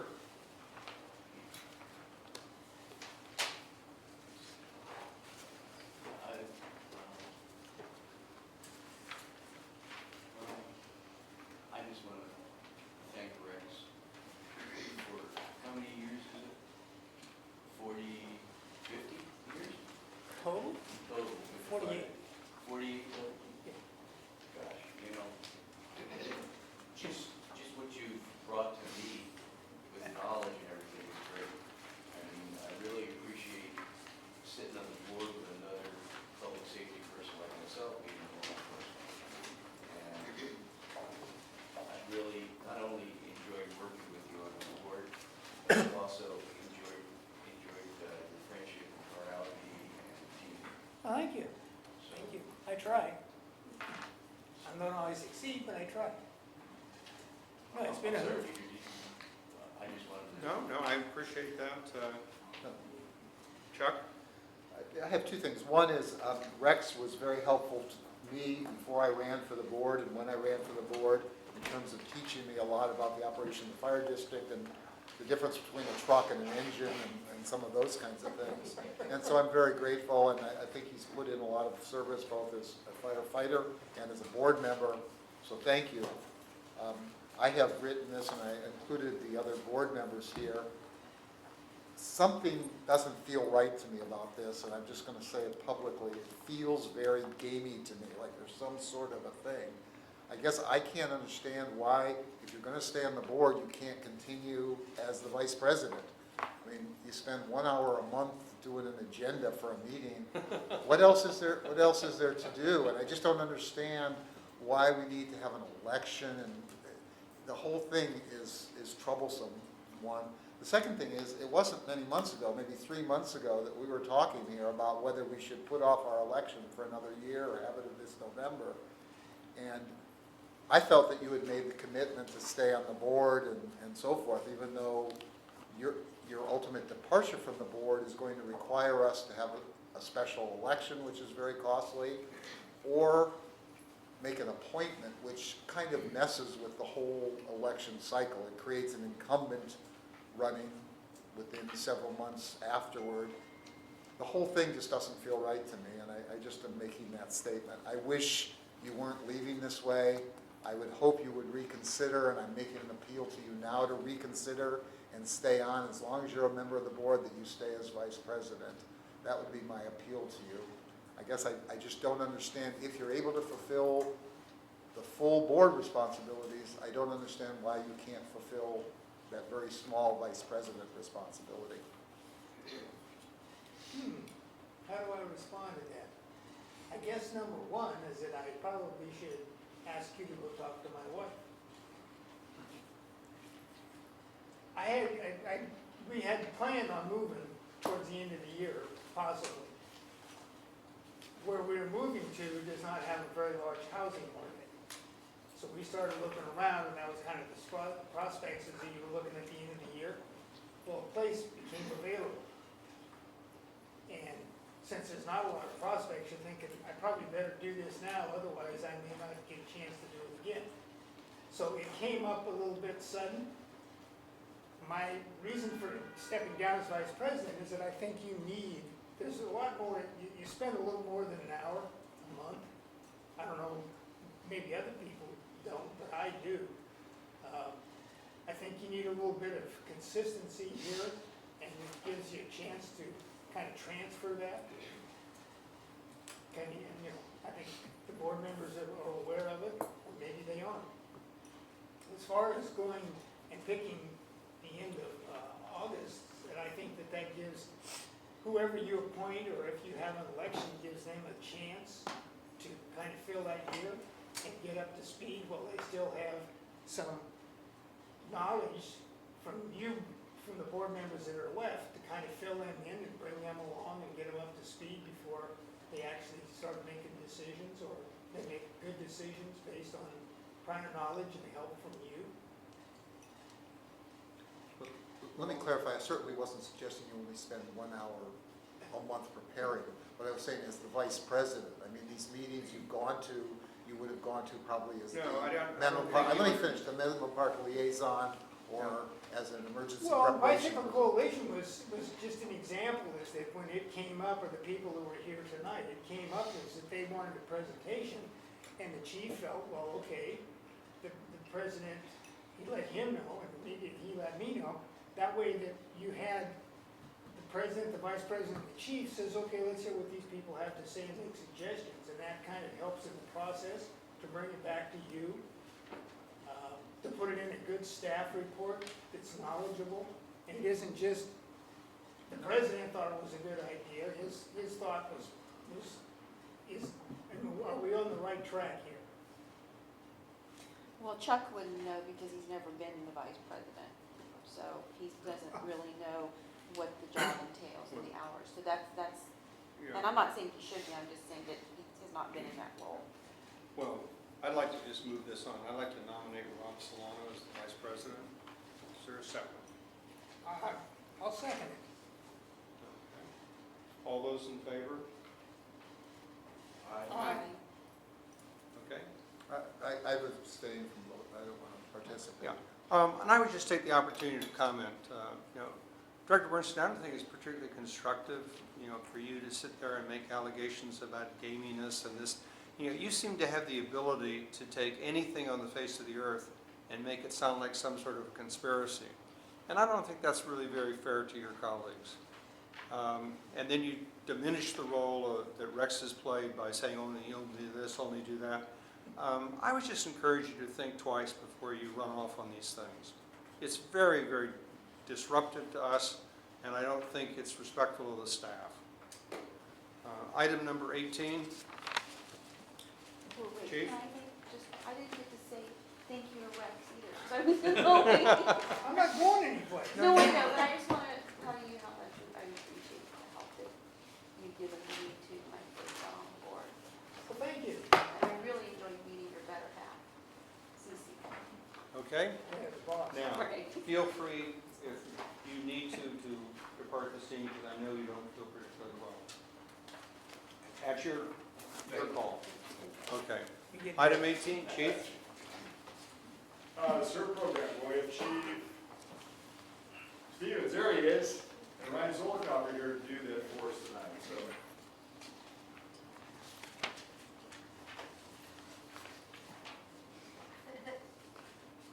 He's ready to answer any questions, or they wrote a staff report. The staff report actually wasn't submitted by me, it was, we have an emergency services specialist who is the search coordinator, and the concerns that were expressed were answered by him. I did review them for accuracy and agree with what he submitted in the staff report. Unfortunately, he had a vacation planned for this week and is out of town and was unable to be here. That's why I came to be available. But my understanding is the desire to have a discussion came from the board, not actually from me. Actually, the request from the Emergency Preparedness Committee was that the slides that you had, it had come up that they didn't feel like the Emergency Preparedness Committee was actually doing a whole lot. They were kind of in limbo. And I didn't think that was true. And I asked him that put the slides in the back of it to kind of show that here's what the CCM, and it's in the very back. It's all the slides that he had. They're in the board packet. Yeah, I've seen these. These slides are a summary, basically, of the presentation that this board already received. Right. And that the E-Prep committee also received. Right. It was a larger slide presentation that was given back in the fall to the entire board. Yeah. And it outlined the direction we wanted to take the program, and at that point, the board had actually supported the direction we were going. And we've been moving in that direction ever since. Yeah. And that was the reason we put it out there, or had it brought up again, was that, believe it or not, they are making progress, even though it may not come up at every board meeting, but the progress is being made, and I think it's going pretty good. So it's kind of like an update. I appreciate that. I I mean, there are things that we wish we could be further along in, but I think we would have to go back in the history of the program and there was concerns expressed over the program over a year ago, and that's why we made changes. The program was moved from one person's responsibility to under my oversight. The person who was running the program at that time was moved to another function that was more suitable to their skill and education. And then I posted for a job, for a new, for a person to fill a vacancy in the emergency services specialist position. That's how I got Michael Alston. So at that point, I sat down with him and we looked at the program in its entirety and determined that basically it lacked structure, it lacked a flow of communication, it lacked the ability to provide the members of CERT, the actual volunteers, an opportunity for input. So we wanted to build in a organizational structure that would allow that input. That's why we developed, we worked with an existing group that was already in place, and we developed a bylaws, standard code of conduct, a process for holding elections, and then we held an election for an executive board. And that's who we have in place right now, is we have an executive board that was voted in, not by the district's administration, it was voted in by the membership of the CERT community. And those folks make up that organizational structure that helps us get things accomplished. So things haven't moved as fast as I would like them to move as far as the recruiting goes and building our numbers. But I think a lot of that is because it's taken time to strip the thing back to start and rebuild it in a fashion that we'd like to see it exist. And from my perspective, when that happened was what you got was quality, not quantity. Well, we also, I will say, we lost, there was a couple of really talented people who were real producers that we lost along the way. And that was unfortunate. But I'm not sure that that's because we changed the structure or because they saw it as, hey, here's my opportunity to step back. And they chose to do that. It doesn't mean they're gone forever. I could certainly say that a guy like Steve Tafey, who was really instrumental in all of this, I could see that guy taking a break for a while and coming back at some point. Yeah, I hope so. So, at least I hope he does, him and others. I'm just a bit confused by the staff report as written. You have a section here called Perceptions of Progress.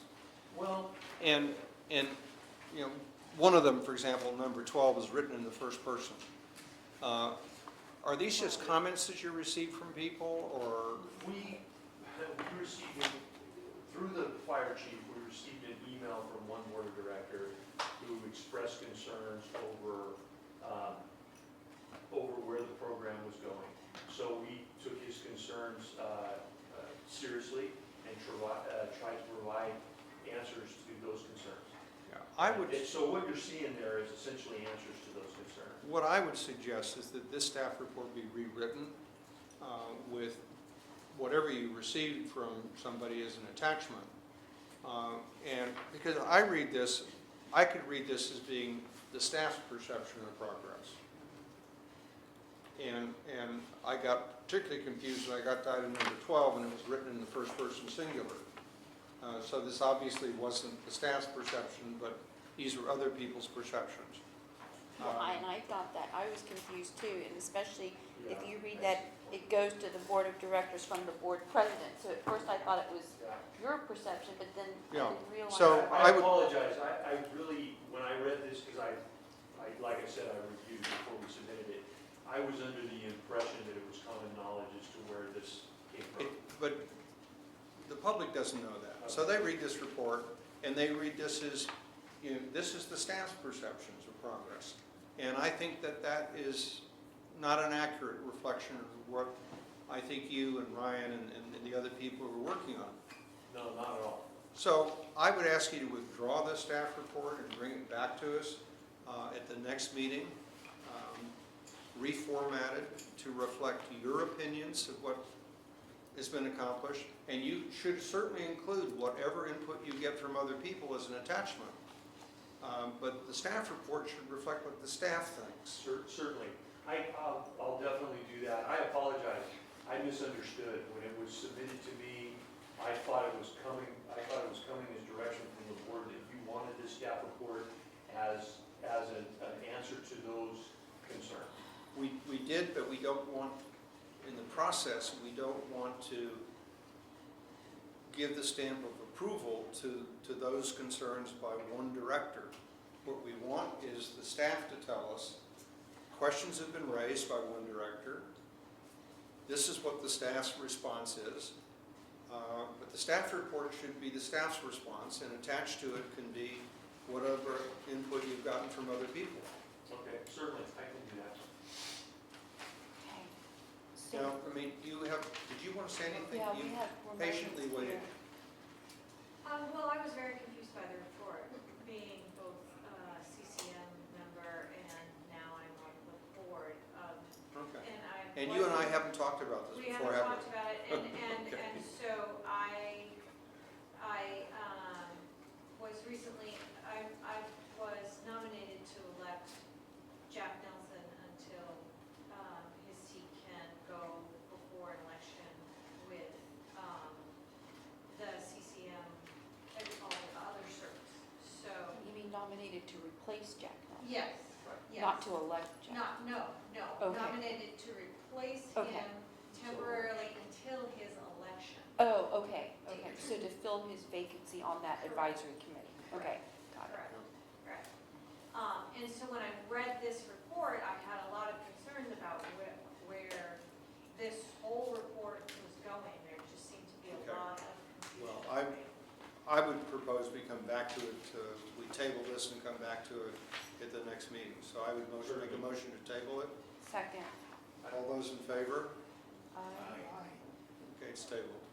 Okay, we'll now resort to the agenda, and we now pick up at item number 5, the report of the fire chief. I'm here. Yes, sir. I'm not sure. Do you want the benevolent activity? Oh, yeah, we got it. Do you have, I can make it quick if you have time for it. Sit- No, that's okay. make it, you're here, you came back, thank you very much. Thank you, Peter.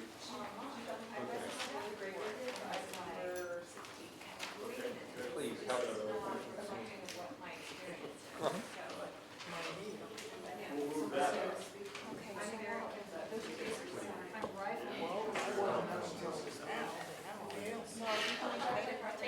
Okay, I mean, pardon? I did. I got it. Linda's here for 6 meetings. Get better. Linda wants to go home. I'm actually here with the entire board meeting. Oh, are you? Okay, fine. I didn't have any self-interest this evening. Okay. Do you have a comment? We'll now get the report from the Benevolence Association, and thank you for returning from your call. Sorry about that. First things Apologize. first. So just a quick benevolent report from the Menlo Park Firefighters Association. During the past month, we just had one activity that was actually an auction item for the Alto International School, which you may be familiar with as German American. We auctioned off an item where they were able to have a ride on Old Tom and, go to visit a firehouse and whatnot. Captain Kenny Oliver provided the ride on Old Tom, and they had a great event. That said, I had one other thing as well from the Station 1 perspective, as role as an officer. Chief asked me to mention to you all, since we missed you at the beginning here, that we pulled our quint out. It's currently out front. It still has the ladder up. The doors are all open. If anybody would like to see Quint 1 at the conclusion of the meeting, we will have it out there. In fact, I'll turn the lights on. It's actually quite impressive in the dark because it's got some pretty lights going up the ladder. So it'll be available, and we can answer questions if anybody's interested and would like to see Quint, or in this case, I guess we're calling it Engine 77 currently. But Engine 77 will be outside and available at the conclusion of the meeting. Thank you very much. Thank you. Thank you for what you do, by the way. Appreciate it. Okay, Chief, your report. So directors, you have my report. If you have any specific questions, I can answer them, but I will add just a couple things that were not in here when it was given to you last week. One of them is, and you know from today, I sent you an email regarding the grand jury request, which is on our website. It's a review again, like we did several years ago, of whether or not we're being a transparent organization. So we'll certainly bring that to you in a subsequent meeting before September.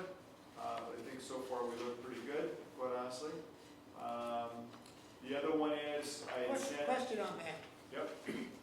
I read the report that came, the criteria for the grand jury, and if you look at the chart, it says, have you met, 1A, B, C, and then 2A? We all had yes.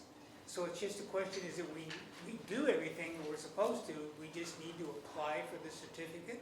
Is that what I understand? I haven't read it completely yet, and we'll look at that, and we'll talk to them like we did last time. On a quick read, there are two recommendations, and one, yes, the report shows that we have gone leaps and bounds beyond the original report.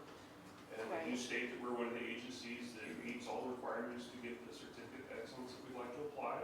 So the two recommendations are, one, apply for it.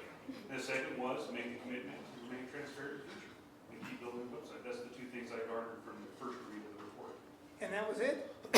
There's other agencies that have some issues still, but not us. Well, yeah, but I mean, when I look down the thing, and I'm going, Yeah, so first why are it's we very, getting this?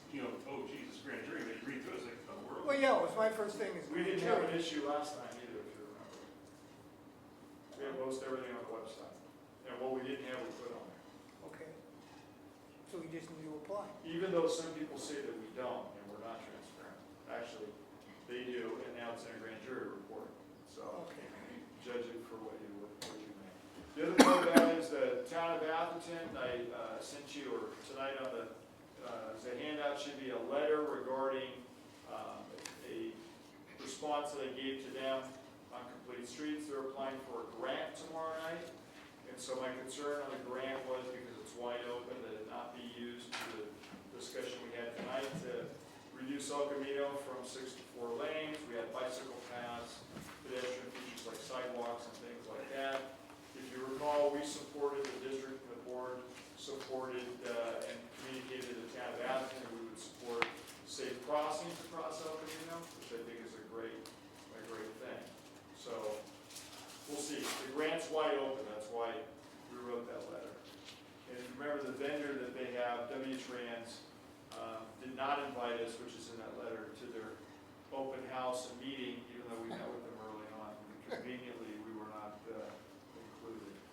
And then to the city of East Palo Alto, there's two other handouts that you should have tonight. Those are on two developments.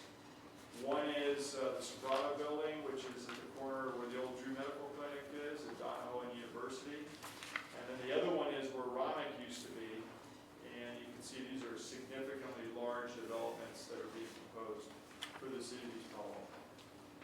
And those would have an effect. There was a third, which we did not respond to, and that is the Sandberg School that's being proposed for Week Street.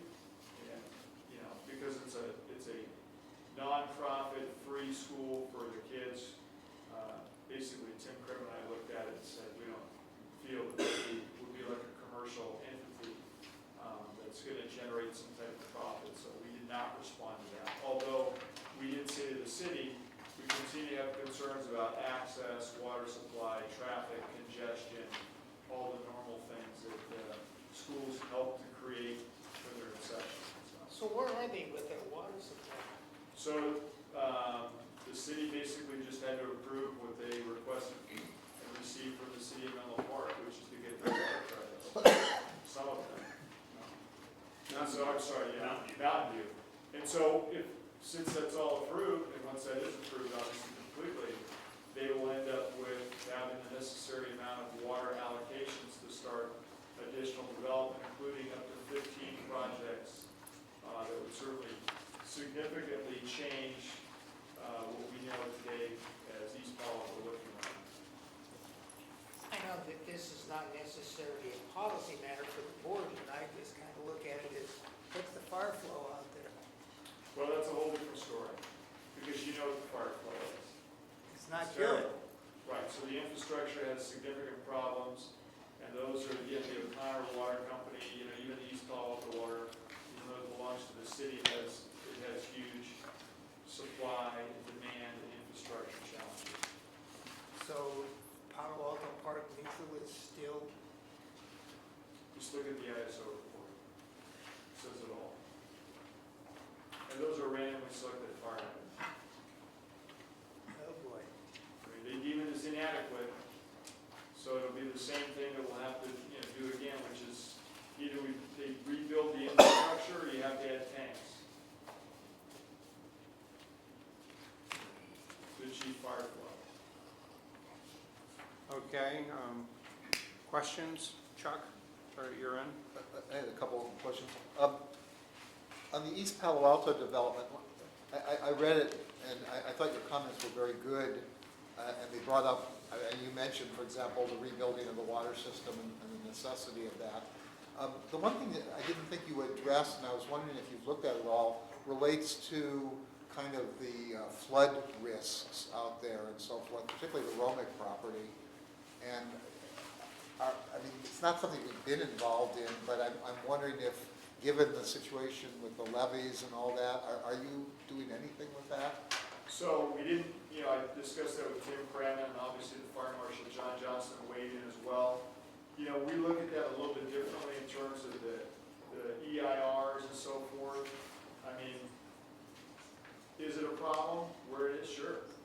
You know, how are they gonna mitigate and address it in a broader sense of the community?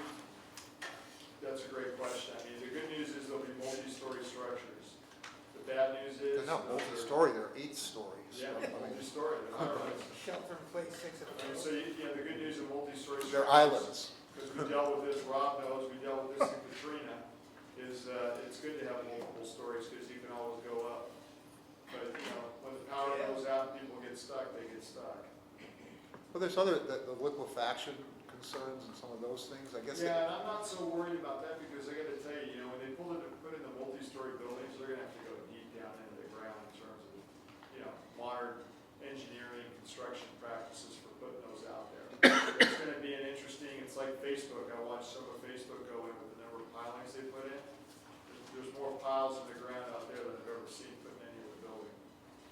And the other thing I wanted to ask you about is could you just tell us sort of in your own words, expanded words, what this issue with the Palo Alto Fire Department is? Yeah. What's the dispute here? Well, So I agree. I'm going to add on to that. You actually said that the Palo Alto Fire Chief shared a different viewpoint with you than the one that the IAFF President John Wardinger gave you. So I'm with you. What is that different viewpoint? Well, not trying to get into somebody else's Mine. business, right? And, you know, if Rob's here, he's one of the DVPs, you know, we all try and stay out of their stuff, and certainly we try and stay out of our issues. But, yeah, you know, local 2400 president, John Wardinger, brought this. He got it as a concern from the union in Palo Alto, and essentially what it is that the chief over there is looking at how he can do deployment. And based upon the agreement that they were recently able to secure with Stanford University and cost changes that were put into that agreement, which would include, depending upon who you talk to, if you talk to, I guess, the union president, who I've not spoken to, but John has, it could result in people losing their jobs. You mean the Palo Alto All the Firefighters Union? firefighters, Okay. right. If you talk to the chief, he doesn't see it that way, and he's changing unit allocations in terms of how long they're going to be on calls, what types of units they would have, ambulances, engines, and so forth, and how they would use that and staff that, and maybe do that in a different way in which they could then save money or look at, you know, different models that they currently are not doing and change to that model. You know, the concern for us that John raised, which would be a concern if we were in a robust automatic aid agreement, which we are not, is that it would affect our time on task for engine 1 specifically, but maybe other auto aid engines. Now, we don't run EMS with Palo Alto. That was something we're hoping to start back up again because make sense.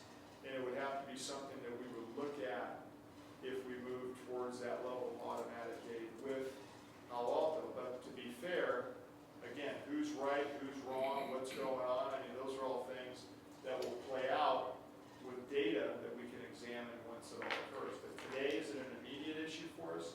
No, because we're not in that level of agreement with that. So you sort of hinted about this before. We had reciprocity, and I don't know the Well, exact. we did not. Well, So we the reason we respond to Palo Alto calls, Right, and they I respond to shut down ours. auto aid with Palo Alto for emergency medical calls simply because Palo Alto had ambulances with paramedics on them that did not have engines. Today they have engines and ambulances that have paramedics on them, so we could have a reciprocal back and forth agreement, just like we have with Woodside and Redwood City. But as you've heard me say before there too, we try and watch what those numbers are. By far, we are a greater contributor than we are a receiver. And so, you know, those are things you have to look at. Meaning that when you start to get 2 to 1 or 3 to 1 in aid, you know, to your point of the term reciprocity, what does that look like? And, you know, you want to help your neighbors. Chief Long and I have discussed even, you know, and I know just talking with the Fremont chief, which is listed in here too, you know, as the contract renews in a couple of years for the county agreement, do we stick with an auto aid system or do we move to a mutual aid system, back to a mutual aid system to where, you know, we may not choose to provide aid for everything through dispatch? Meaning, you know, what's ours is theirs and what's theirs is ours. The difference will be is there will be a whole lot more of what's ours than is theirs.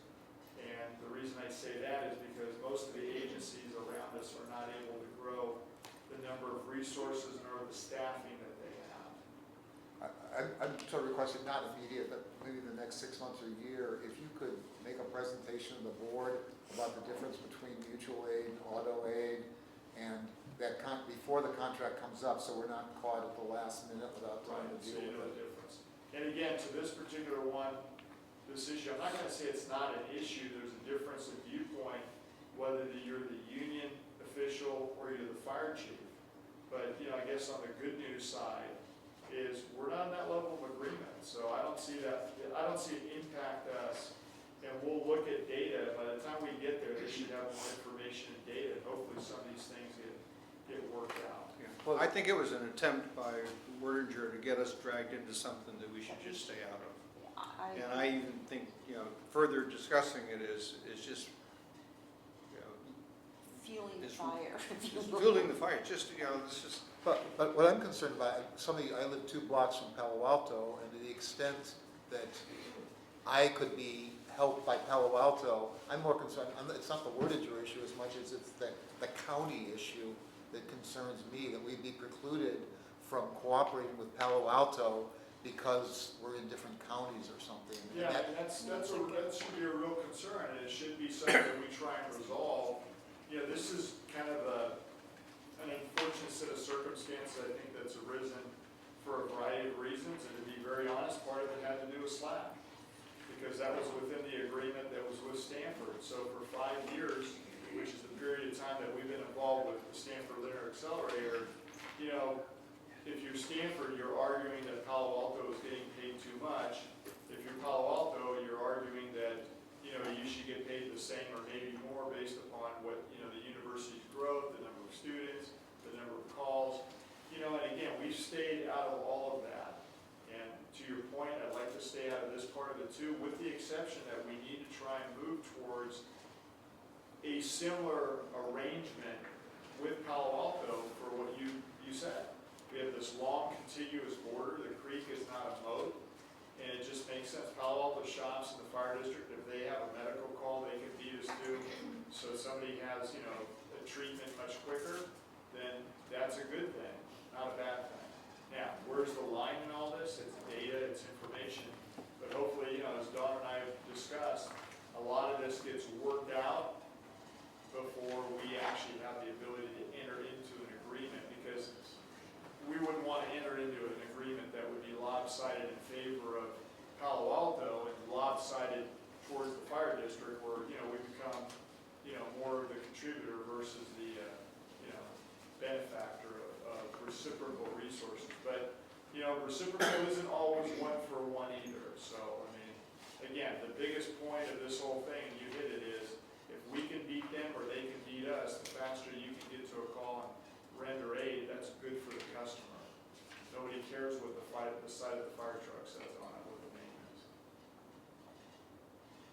Okay, other questions on the chief's report? If not, let's move on. Public hearing on the district budget for 2017-18 and FTE staffing levels. I'd like to open the public hearing. Is there anybody here? Do we need a motion first before you do that? No. The agenda says to open the public hearing, take public comment, and close public hearing, and then we get to item number 7, which is adopting a resolution. Those are two separate items on tonight's agenda. Okay, no public comment. I'd like to close the public hearing. We now proceed to item 7, adopt by resolution the proposed budget and full-time equivalent staffing levels. Do I have a motion? So moved. Second. Okay, discussion. We'll start with Chuck. I don't have anything. Virginia. I just, as a compliment, I made it before when we saw it the first time, but I think it's much clearer than ever before. I think somebody in the public could read it and understand what our budget is, what we're spending, and I think it's a very well-constructed document. Well, thank you, Chuck, for the time and effort you put in with the staff to help get us to that point. And I'd like to second that. Virginia? I'm going to agree with Chuck, and I do want to thank Chuck and the Finance Committee for the work that you've done. I think every little change that's been made for the positive is, you know, a good thing for us and for the public so they can understand this better. Rex? No, I think it's a good report. I'd like to take the opportunity to thank Kathy. You tend to be pretty quiet, not particularly assertive, but I think you're just doing a really good job. And this district is in better financial condition than any time during my tenure. And you brought a lot of clarity and a lot of discipline to the process. And so I think you should take a lot of pride in what we've got before us tonight. Okay, thank you. And also I want to, point out that Long had worked very hard putting this together. It's a team effort. Yeah. And you're award-winning too. Long land accounting. Long land, that long. Long land. The other long. You've The got long. Who's that district? But you've got awards for this the last couple of years because they're pretty good. Yeah. Yeah, thanks, Kat. And I would say that while I think that we have a very good budget here, that I think we always constantly strive to making sure that when the public looks at our website, they understand where the money's coming from, where the money's going. And I think this budget really helps in that, so that we can continue to get better. Chief, have you got any comments? Not whatsoever, other than, happy you approved this to add more staffing. And again, in my staff report, I didn't really go over, the way that we get Quint 77 services to go up to 93 personnel. So we're going 3 above what we were last year. Let me raise a subject which might be a little bit sensitive. I would just appreciate sometime in the next 4 or 5 months if we got a report that looked at the historical growth of the district in terms of staffing over time. And in that report, look at both the line people and the overhead people to make sure that we are constantly balancing that. I don't want us to get in a situation, particularly as we come up on our negotiations with our unions, et cetera, where they can properly make the case that, wait a minute, you're putting your money in the wrong place, you need to be putting it here or there. So I'd just like to have the facts on that. Yes, Chuck? Well, I'd like to add to that. I'm in total agreement, but one of the things that we've tried to focus on is this issue of impact. And while in a sense we try to focus impact on equipment and capital budgets, it does affect our operating budget insofar as, let's take the Quint. When we added a fourth person to the original ladder truck, I wasn't in agreement with that necessarily because it was felt it was the right thing to do. Now we're adding a Quint in East Palo Alto because we've got a lot more tall buildings.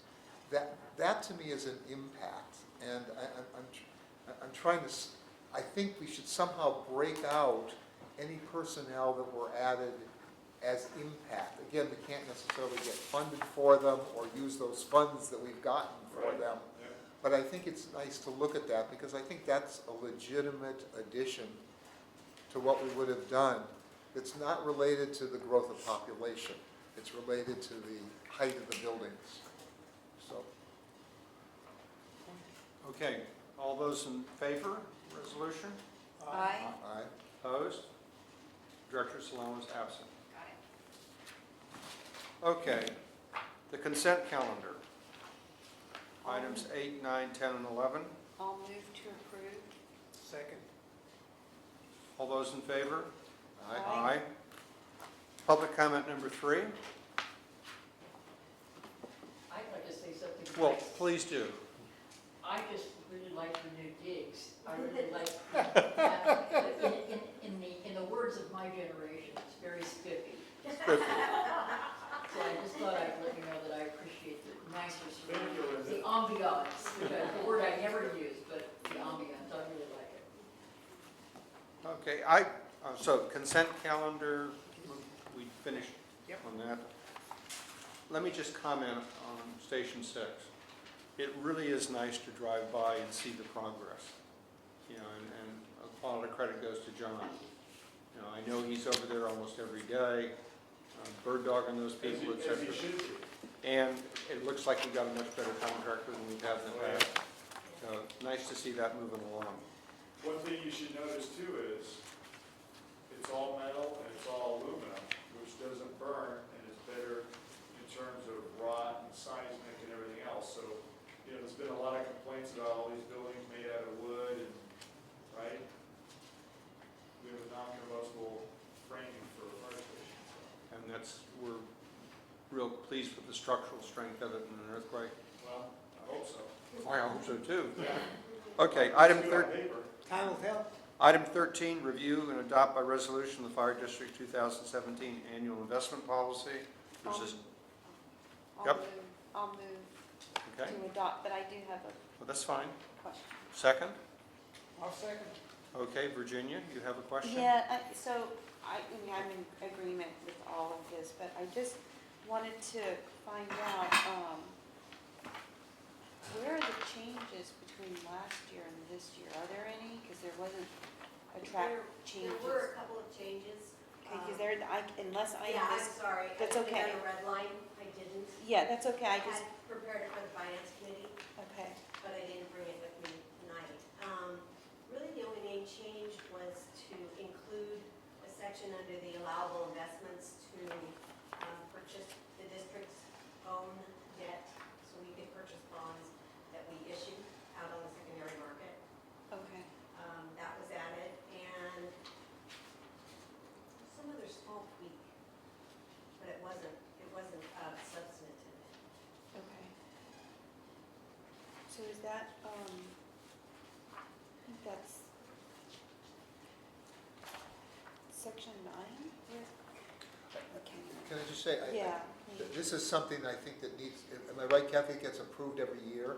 Yes. Right. So what I'm saying is it'll come, if there's some issue, so perhaps if you could send her the red line that you provided, then she could see it. Sure, that's right. Well, I mean, I'm fine with it, but I just think that for members of the public who are reading this, because they don't know that it's, Yeah, I mean, and we that's know why that it's changed or on reviewed this- annually, but just having the changes indicated would be And on the helpful. staff report, it does point out which things were changed, like I said. the Yeah, but funding. if So someone it- wanted to look at the document, I mean, yeah, But yeah, I will, okay. That was my attach only that comment. to this document on the agenda stuff. Say that again? Can I attach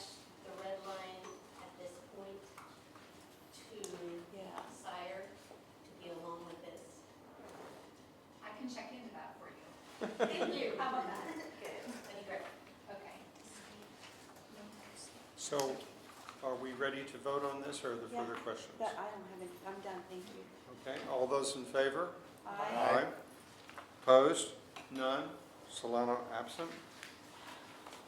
Item 14, appointment of resident representative on the Emergency Preparedness Committee for the remainder of calendar year 2017.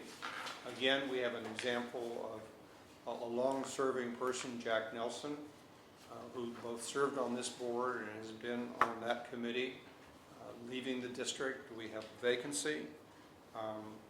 I've talked to a number of people and encouraged them to toss their hat in the ring. Cynthia has done so.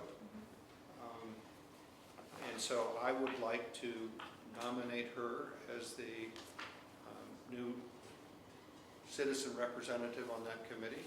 I will second that. Is there a discussion?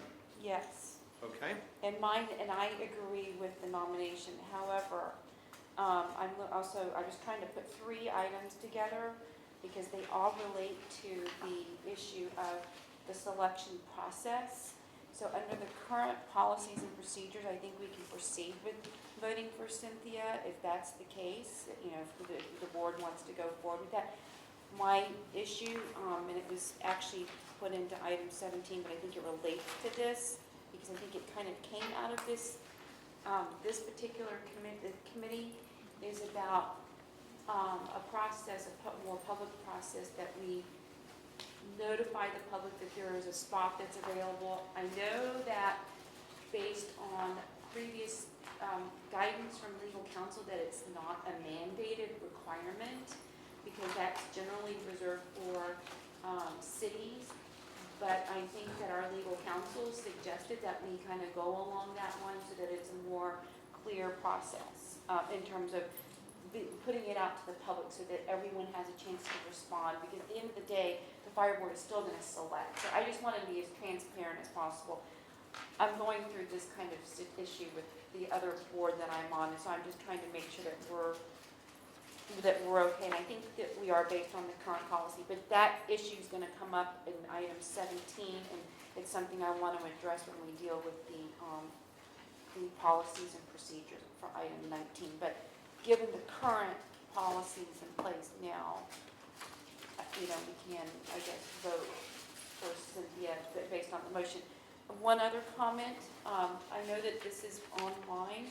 I know that we did our best to try to cross out Cynthia's personal information. And on attachment A, her address and all of that personal information is not crossed out. So before it goes online, is that something that we want to do? Well, the resume has the email. Her resume, I'm talking about her mailing address, because the resume had the crossed out. That's not supposed to happen, so that got missed, so we can. Before it goes online, right? Well, Or I don't it even know how you actually do that now. It is at online. this time. Right, right. So, I mean, we were so careful to do that throughout the entire document, but we missed it for the email to Michelle from Cynthia. So I don't know how we do it. I'll contact Michelle Radcliffe and discuss with her how we can get that down. Okay, great. Yeah. Thank you. Those are my comments. Chuck? I just had a question. I didn't understand Ramona's comment that she was That's the other committee. That's the executive committee of the CERT program. We're talking about CERT advisory. Oh, I thought you were CERT saying, advisory board. oh, she took Jack Nelson's place Right, on right, that for board. that board. I'm For sorry. that committee, yeah. And before we vote on this, let me just say that I think that we're really lucky to have someone like Cynthia who's prepared to put the time and effort in. Because she brings a tremendous amount of experience to this committee. I think, you know, we will all benefit from the experience that you've had in various exercises and that type of thing. When we come back next month to the table item of the report on sort of what are the things that we can do, between now and then, I hope that that committee can meet and be part of that discussion and contribute to that staff report. I don't agree with you on that. I think she's great. Okay,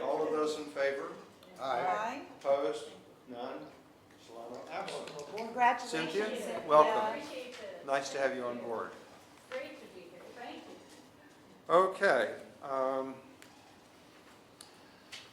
Item 15. I'm getting tired, by the way. Item 15. Chief to execute a contract with Innovative Claims Solutions for third-party administration of our workman's compensation program. There is a staff report. Yep, Brenda's here to speak to it if you have questions. Chuck, were your questions answered? Well, not fully, so let me just, I was asking the question, first of all, I'm for this proposal and I support this, but I was wondering why we couldn't use somebody like this to make a recommendation to us. I know we have to vote on it, but why can't we get, this? I was looking for a third party or objective review that would, so we weren't having to look through x-rays and all kinds of medical information. Why couldn't we use them to make a recommendation and say, in their opinion, a certain finding could be made? Then I could look at it and say, okay, I'm looking at an expert report, it's not somebody who's a friend to this person, and I would feel a lot more comfortable voting to award a disability retirement or something when I had that kind of backup. Yeah, so it does come from CalPERS that we, as the agency, have to make that determination. What ICS does do, and does a very, very good job of, is they collect the data for us, and they package it very cleanly, so that it is very easy to see, is someone permanent and stationary, is a disability expected to extend beyond 1 year? All of those conditions of what that PERS requires us to meet in order to determine that someone is, in fact, meeting the definition of an industrial disability retirement. Couldn't they provide a one-page executive summary of what was in that? That's really beyond their scope. They strictly stick to claims administration, and they're not even going to make a recommendation to us beyond what is allowable under California workers' compensation law. So for them to give an opinion would be almost for them to act as an administrative law judge, or it's something beyond the scope of what their services are. They are making a judgment on workers' compensation law because they're paying the claim. They're making a determination on the medical data as it relates to workers' compensation law administration, claims administration. Very different than CalPERS retirement administration. They're completely two different Chuck, entities. it's the difference between, for example, if I have health insurance, my insurance company then looks at individual claims that I submit in terms of my health insurance. That's different than the decision that we make to grant somebody disability. I just was inquired whether they provide that service, and I that think- was I a think service that we could. Brenda's made clear it's beyond their skill set. That's not what they're set up to do. You're also suggesting that they're legally not allowed to do that. That would be, yeah, it needs to come from the agency. CalPERS makes it very clear that that determination needs to come from the agency. And then after you guys determine that something needs to go on an appeal, then you can refer to a third party. But any delegation of that responsibility needs to remain within the agency. Well, to come back, are you saying that a third party is permitted to review that when it's under appeal? If it's under appeal, then you can go to an ALJ, and that's the only time you get to go outside of the But not a agency. medical expert or somebody like, an ALJ is a judge. Yeah, an ALJ is going to look at the fact of the CalPERS law and determine if Well, if they can't do it, then it's irrelevant right now. I just thought maybe they could do and I that. understand your concern coming from that, but yeah, it is outside of the scope. Okay. That was my question, thank you. Okay. Any questions? Motion to approve? And if So- we've already done this, Yeah. excuse me, I'm getting a bit foggy. Yeah, no, so I think that we have, right? I didn't. get No, that, I'll move to adopt a resolution authorizing the fire chief to execute a contract with Innovative Claim Solutions for third-party administration of the fire district's workers' comp program for the period of July 1st, 2017 through June 30th, 2022. That's my Second. motion. I'll second. All those in favor? Aye. Opposed? None? Solano absent. Item 16, consider and approve a resolution authorizing the fire chief to execute a contract with MetLife to provide life, AD&D, and LTD benefits to all unrepresented employees and AFSCME employees. I'll So move. moved. Second? Discussion. Chuck? You know, I'm of two minds here. For one, I think we should do more in terms of life insurance. And I'm particularly concerned about firefighters in that regard. I think even $100,000 isn't really enough, but I'm concerned about just the nature of the whole collective bargaining process, which I hate. And this idea, it seems like this is the right thing to do, perhaps, but somehow in this process, sides don't do the right thing. They're supposed to, smash each other. And for us to be increasing benefits outside of a negotiated play, it doesn't seem right to me. Now, maybe it's okay. Maybe it's okay to do it for the chief officers and the unrepresented people who aren't part of a union thing. But I don't think it's right to be doing this as part of AFSCME, where there's a give and take. And I know I will feel very badly if we increase something for AFSCME, and I don't mean to pick on AFSCME because they are a very good union, and their representative, I think, is a very reasonable person. So, but if we do something for AFSCME, and then we want something in a couple months, and they don't want to do that, I'm going to feel like we gave, but we didn't get back. And it just feels like this isn't the environment to be changing a union contract. So I'm going to vote against doing it for AFSCME if we can somehow separate these things. You want to speak to that, Chief? I'll actually let Brenna speak to it, since this is her specialty. I guess the only thing I'm gonna say is, I understand the concept of negotiated benefits.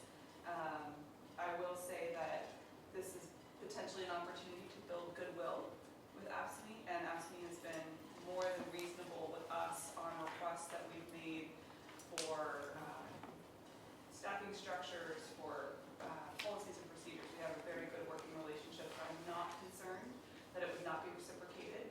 That being said, I understand that the nature of negotiations is within a certain realm.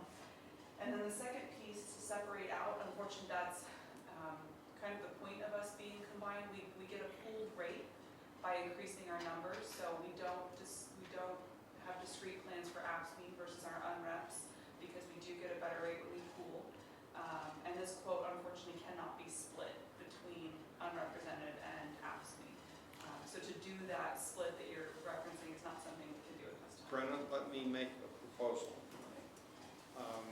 Respecting the issue that Director Bernstein raised, I would ask whether or not it would be possible for us to split the resolution into two pieces. If they both pass, you're fine. If they both pass, but Director Bernstein chooses to vote against the second one, you're still okay. But that at least gives him the opportunity to express his concern, and we get away from the lumping it all together. Would you be comfortable if we had two resolutions, one for the unrepresented and one for AFSCME, and voted on them separately? The only problem with that, Dr. Carpenter, is in one of those resolutions, and if the board actually voted in favor of it, it would be impossible to execute. So one of those resolutions that you're proposing, if theoretically the board voted in favor of it, it would be impossible to execute. So it doesn't really make sense. No, but you'd have to, if we approve both of them, you're okay. But if you approve one and not the other. Well, we'll cross that bridge when we get to it. If you want to proceed that way, you can. I mean, that's fine. Okay. Okay. I'm gonna defer. Would you like to do that? Well, Chuck, Let me say, can I just wait a second before I answer? I just have a question about this. Yeah. Let me ask another question. Again, I think this is the right thing to do, and I understand the mechanical problem of it.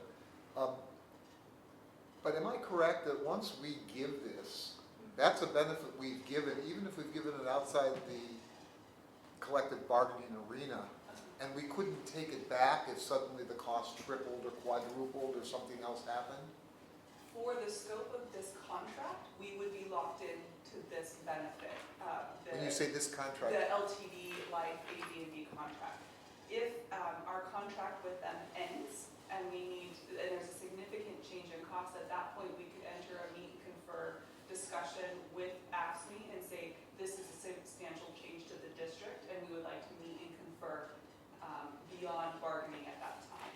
What I'd like to ask you to do, if you would, is to ask AFSCME if they would agree to view this not as a precedent that forever, but as something, an action we took now out of necessity or something. Well, we have Linda here, and it looks like she's volunteering to speak. So, board, will you allow me to defer to her? Linda. Our bargaining is coming up. Whatever adjustment needs to be made is obviously going to be made as part of collective bargaining. So if the district wants to take some other, when the contract is open, our collective bargaining contract is open. Everything is open. Everything, there's nothing in it that isn't discussable. God knows there are a few things that are considered historically vested, which have a more complicated history. This would not be one of them. Our interest in this is, interestingly enough, less the life portion than that we are going to be relieved of a huge burden on the LGD, and I don't mean a money burden, I mean a work burden, and I won't go into with you the tortuous route that we've been on the LGD policy, but suffice it to say, it's very labor intensive for the union. So this means it's going to be taken care of by a responsible company. Our members are going to be paying the same for it, but it is not going to be incredibly complex. So the direct answer to your question is, when the contract is open, and it will be open very soon, there's nothing that isn't open for bargaining except a few rather moss-covered issues that have larger historic legal, sort of legal history, and this is not one of them. Life is historically one of those things that comes and goes in amounts. I suspect the district's getting a really decent deal on this, and I suspect their cost is not probably going to go up very much, but in any case, if they want to come back to us, they always have the opportunity to come back to us and say, we have various adjustments we want to make, and here are our proposals. I'm going to ask one quick question, I'll answer yours in a second. When would this new contract with MetLife begin? I believe we have it on here to begin, I believe it began July 1 when we executed it today. Okay, so so we're talking, and your new contract will come out in 6 months, basically? Yes. Okay. So Peter, I'm going to go ahead and vote for this, so let's just leave them together Okay. and make it simple. All and so those in forth. favor? Aye. Opposed? Okay, moving along, thank Can you. I just confirm that Director Ianson, you put that on the table? And I second it. And you seconded it, is that correct? Yes. Thank you. Whatever you want. I like that. Make it easy. Okay, item 17. I again would like to just table this. I was just going to suggest. Yeah, we got other issues. This one's not that important. Right, and plus I want to be able to discuss the Great, process later great. on, so if we want to bring it back in July or August or whenever. I move to table. Yeah. I'll move. All in favor? Aye. Okay, we've done item 18. Item 17, Michelle, item 17's been tabled. I moved and Rex seconded. Thank you. Okay, now we're on to Item 18. item 19. Oh, 19, sorry. So, I have a lot of comments. Okay. I mean, Again, I would suggest on item 19 that we do as we did in the past, that we go through the document from beginning to end, and people raise questions. I literally have none because I think I've given all my input previously. So who has the first comment? Hey, proceeding by pages. Oh. What's your first comment, Paige? I have no comments at all. No, I read through the ones that had been stricken. Okay, Virginia, looks like So- you've got the, Yeah, everything is just to be clear, all the changes are redlined. yes? The only Right, I changes got that are that. not redlined are a couple Mine, of but mine formatting. is actually a more macro picture, and I'm not, first of all, I want to thank everyone on this board for, doing a lot of work. So I guess my big concern deals with the electronic communication, well, I guess it deals with the new California Supreme Court case about PRA requests. And I'm only bringing this up because I'm dealing with this issue with another special district board that I'm on, and I know that it's going to probably, at some point, come to a head, possibly here, I don't know. Can you point to which section? Well, I'm looking at everything, so I'm looking specifically at, hold on, I have these pages folded. I think it's page 33. Page 33, section 8.5, board electronic communications policy, that's one thing. Just do one at a time. Okay, well, but they're kind of tied together, and also with regard to reimbursement, and I don't think that we're going to, where's that section? Anyway, the point is that, What page are you on and what? page 33, I'm gonna start from page 33, section 8.5, board electronic communications policy. So, are you just because I'm going to be the one that probably Right, does that I section. know. Do you have the specific Well, suggestion, or just if you want to work? so our policy, at least the way I read it, currently assumes that, with all of the laptops and stuff that are issued by the district, that, that's all property of the fire district, but it doesn't really, in my opinion, and maybe it does, and I just didn't interpret it correctly, discuss the personal devices that are used, whether it's a PC, phone, or whatever, about that those items being used for public business, and that those are also PRAs-able, if you will. And they are under So the. it does, we don't have to have that in the policy for the law to. I know that, I know. It's just to be outlined to make it clear. That, basically that it doesn't matter where the public documents reside, that they're still public documents even though they're coming off of our personal computer. And I'm just very sensitive to this issue because we have had, in my opinion, just a ridiculous amount of PRA requests that are not, in my opinion, justified, but that's just my opinion. And so I just want to make sure that we're covered as a board, and in the future for new board members, that they know that those documents that are public business that's done on personal devices are still PRA-able. If the board would agree to this, just because I'm very familiar with Right. that area of the law, when we bring this back for approval, I can just try to add. If you want to add additions language. of clarification of best practices for the board. Unless it's not a concern for the rest of the board, I think clarity is useful here, and. I'm just trying to protect. Yeah, that's fine. If we can clear this up, and there's no reason that this policy document has to be adopted the way it is tonight. Right. We have a commitment to look at it annually. That doesn't mean we have to finish it within 1 month or 2 months or 3 months.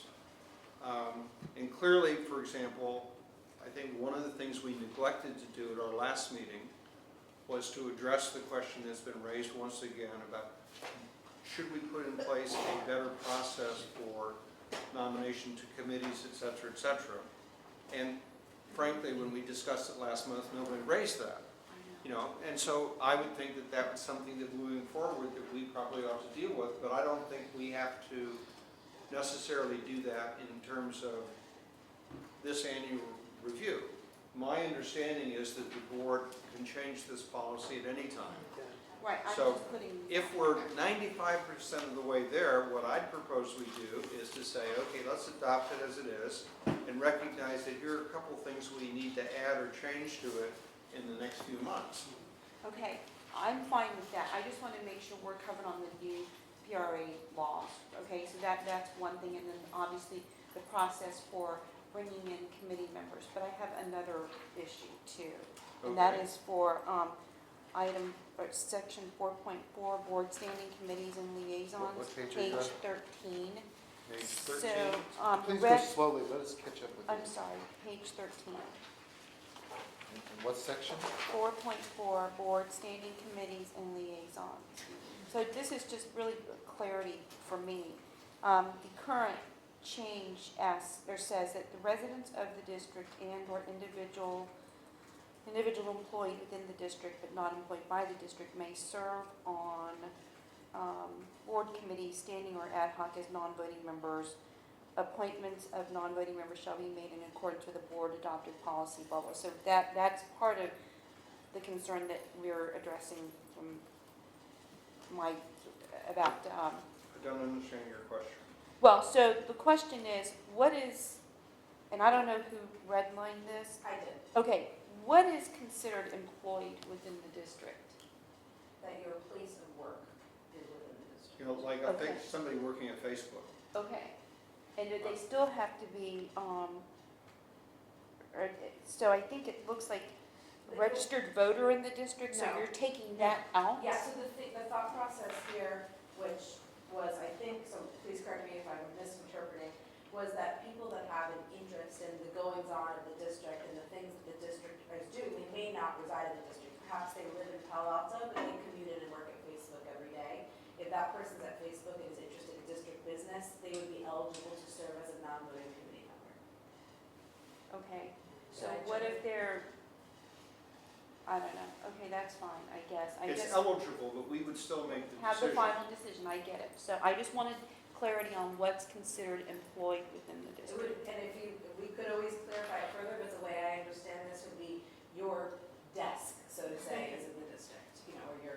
Are you drawing a salary, or maybe you're doing volunteer work? And I don't think volunteer work is necessarily being employed in the I think district. that those questions are good ones, and because we haven't adopted this board-adopted policy for appointments of non-voting members, I think that would be an appropriate place to go into those details, once we figure that out. You know, how we're going to make the appointments, who exactly is eligible, I think that would be a good place to put those. Okay, I just want to make sure, having experiences firsthand on the other special district board, where I can totally, I mean, for sure, the safeguard is that the board has the final say. But we went through this there, and I just don't want to make the same, or bring up the same issues and problems that we had before, because this board and this district has done such a great job in, getting great people to serve in a volunteer capacity. I just want to make sure we keep that high quality of volunteers. That's the reason I Well, was. we're ultimately the I know, quality I know. control. I know, What I we're- know. Yeah, what we're trying to do, though, is broaden the window of opportunity for people to serve. I just want to make sure we know the unintended consequences. Fine. Okay, Okay. thank you. And that's pretty much it, but I think the PRA part is a big part. I have one other one that I don't have a question about that, I just think that they should live within the district. I mean, this is just, I think this was one of Director Carpenter's Yeah. proposed changes, so that's up for your Yeah. debate and decision. Well, The other question- The issue was Jim Lewis, who I think, had you proposed him for the public communication thing, and he's a Palo Alto resident, so there was an issue. There was. And I think Jim is a great example of somebody who puts a lot of time and effort into Menlo Park Fire Protection District issues, et cetera, works in Menlo Park. He volunteered for the Centennial. Yeah, and I didn't want someone like that to be ineligible because we construe the requirement narrowly. Doesn't mean that that person, because they're eligible, should automatically be appointed to anything. Just means that we have, That it's an option. he's qualified, and we can consider him when we get to that point. So, On page 49, I have a real serious problem that I forgot to mention. The last paragraph, I just don't think in this day and age that makes any sense. No non-district personnel devices shall store any district documents on its hard drive. I've got a computer here, it's full of stuff from the district. I keep track of all sorts of things. I put agendas in there, I put correspondence in there. I have lots of district-related stuff in there. Whether or not it's searchable for PRA is a different issue. right. But, this prohibition here is craziness. No, I think Excuse me. I think you're correct. I think that this probably, maybe it was just a pullover from something from our tech support team, but I agree with you, and That goes back we to should long, that goes back I to when agree we with first made that the policy too. manual. Here. So I would just ask you to clean that up, No problem. because, Yep.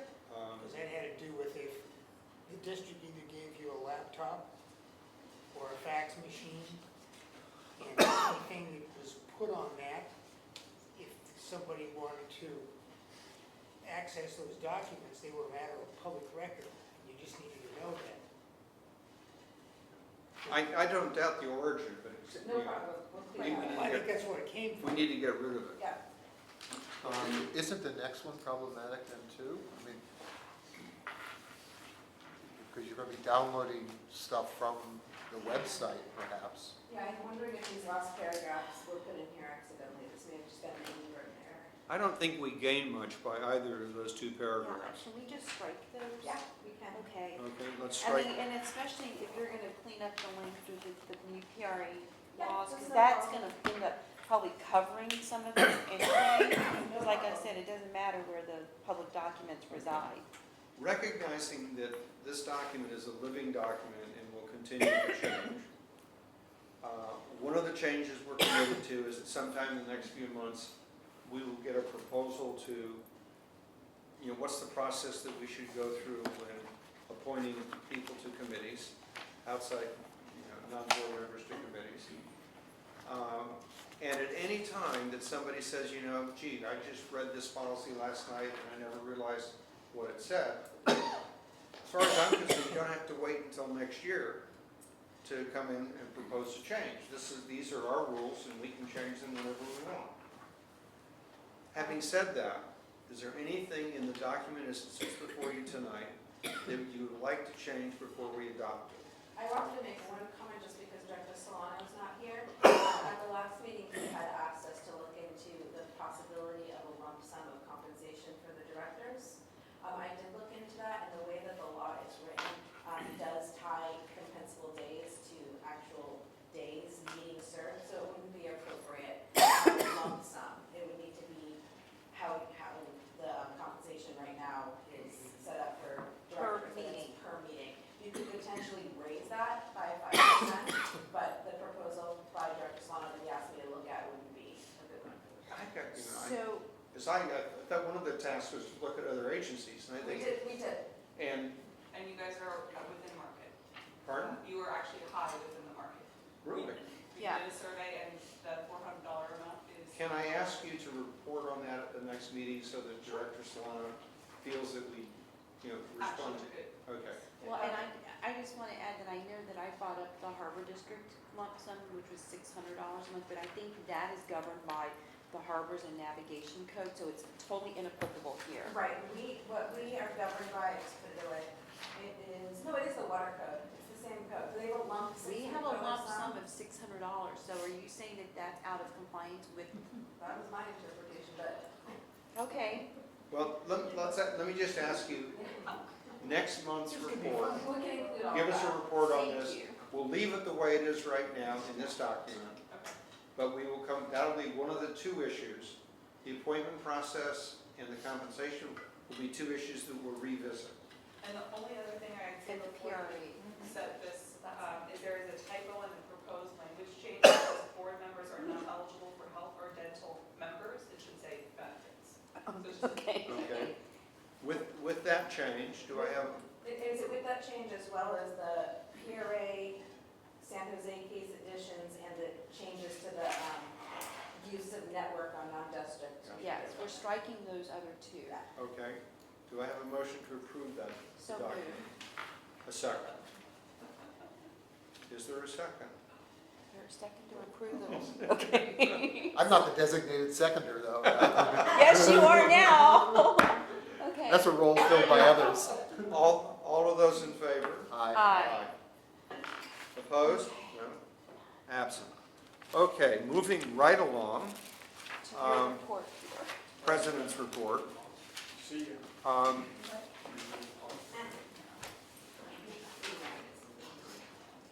We've had a reasonably busy month in terms of liaison meetings with Atherton and Menlo Park, the acquisition of the property on Alamendro, the discussions with the acquisition of property from the seminary. I think things are going really well. We've been busy.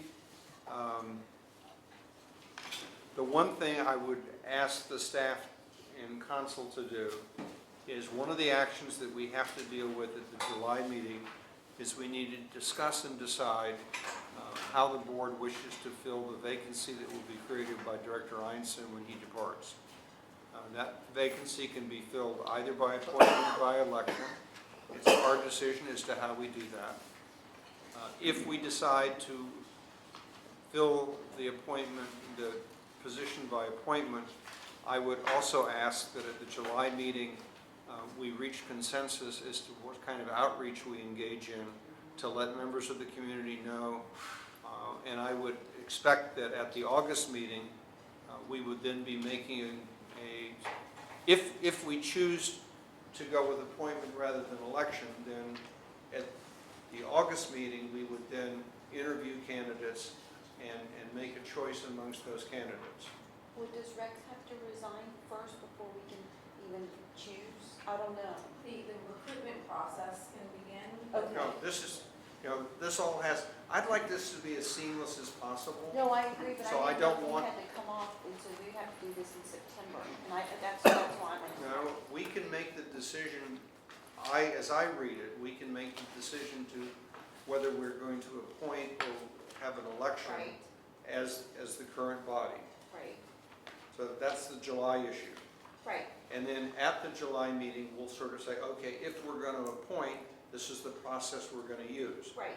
And we will then discuss what that process is going to be, right, In July.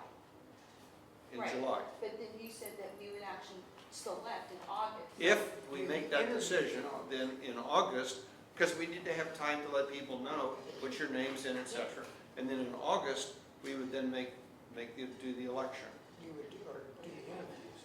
Right, so are you, okay, I'm just trying to, because I thought that, and I'm not trying to push you off, I just want to make sure. Because I Well, that's did okay. this process myself, right? I'm not feeling the love here, it's okay. No, I just want to, so we can We'll still look at- do we'll look this. at all the So dates. Rex can vote for his replacement, is Let that? me come back. We'll discuss I'm that, not that's saying- part of the July discussion. Okay, got it. We're not making that decision, because we haven't even made Got it. we haven't even made the decision whether we're going to appoint or elect. Okay, So let's not get ahead of ourselves. okay. I'm just trying to give you a preview of the way that I see it working out, so that we don't have, what I'd like to avoid is a situation where we have a four-person board. Because that's just setting ourselves up for 2-2 votes on things, and that doesn't work particularly well. So I would like us, That too. I would like to avoid that if at all possible. Okay, the only other comment that I would make in my role as president, after the property transaction took place in Atherton, there was a press report about the transaction in which the only official who was quoted was the mayor of Atherton, who both misled with respect to when Atherton was notified on it, and misled with respect to the fact that he said, well, at least this means that they're not leaving Atherton. And I wrote the mayor an email saying, that I was very confused by this, because we went out of our way to let them know the moment that the agenda for the closed meeting was posted that we were considering that action. And we have repeatedly told them that we do not intend to, quote, leave Atherton. Unfortunately, I never got a reply from the mayor, but I did have a good series of interactions with the reporter, who said, based on the evidence that I provided the reporter, that he had taken both of those comments out of the printed version. So I saw the digital version of the article, and by the time it got to the printed version, both of those incorrect statements had been removed, but only because we provided the evidence that they were wrong, not because the person he was quoting said, I was wrong. So, disappointing. You have a question?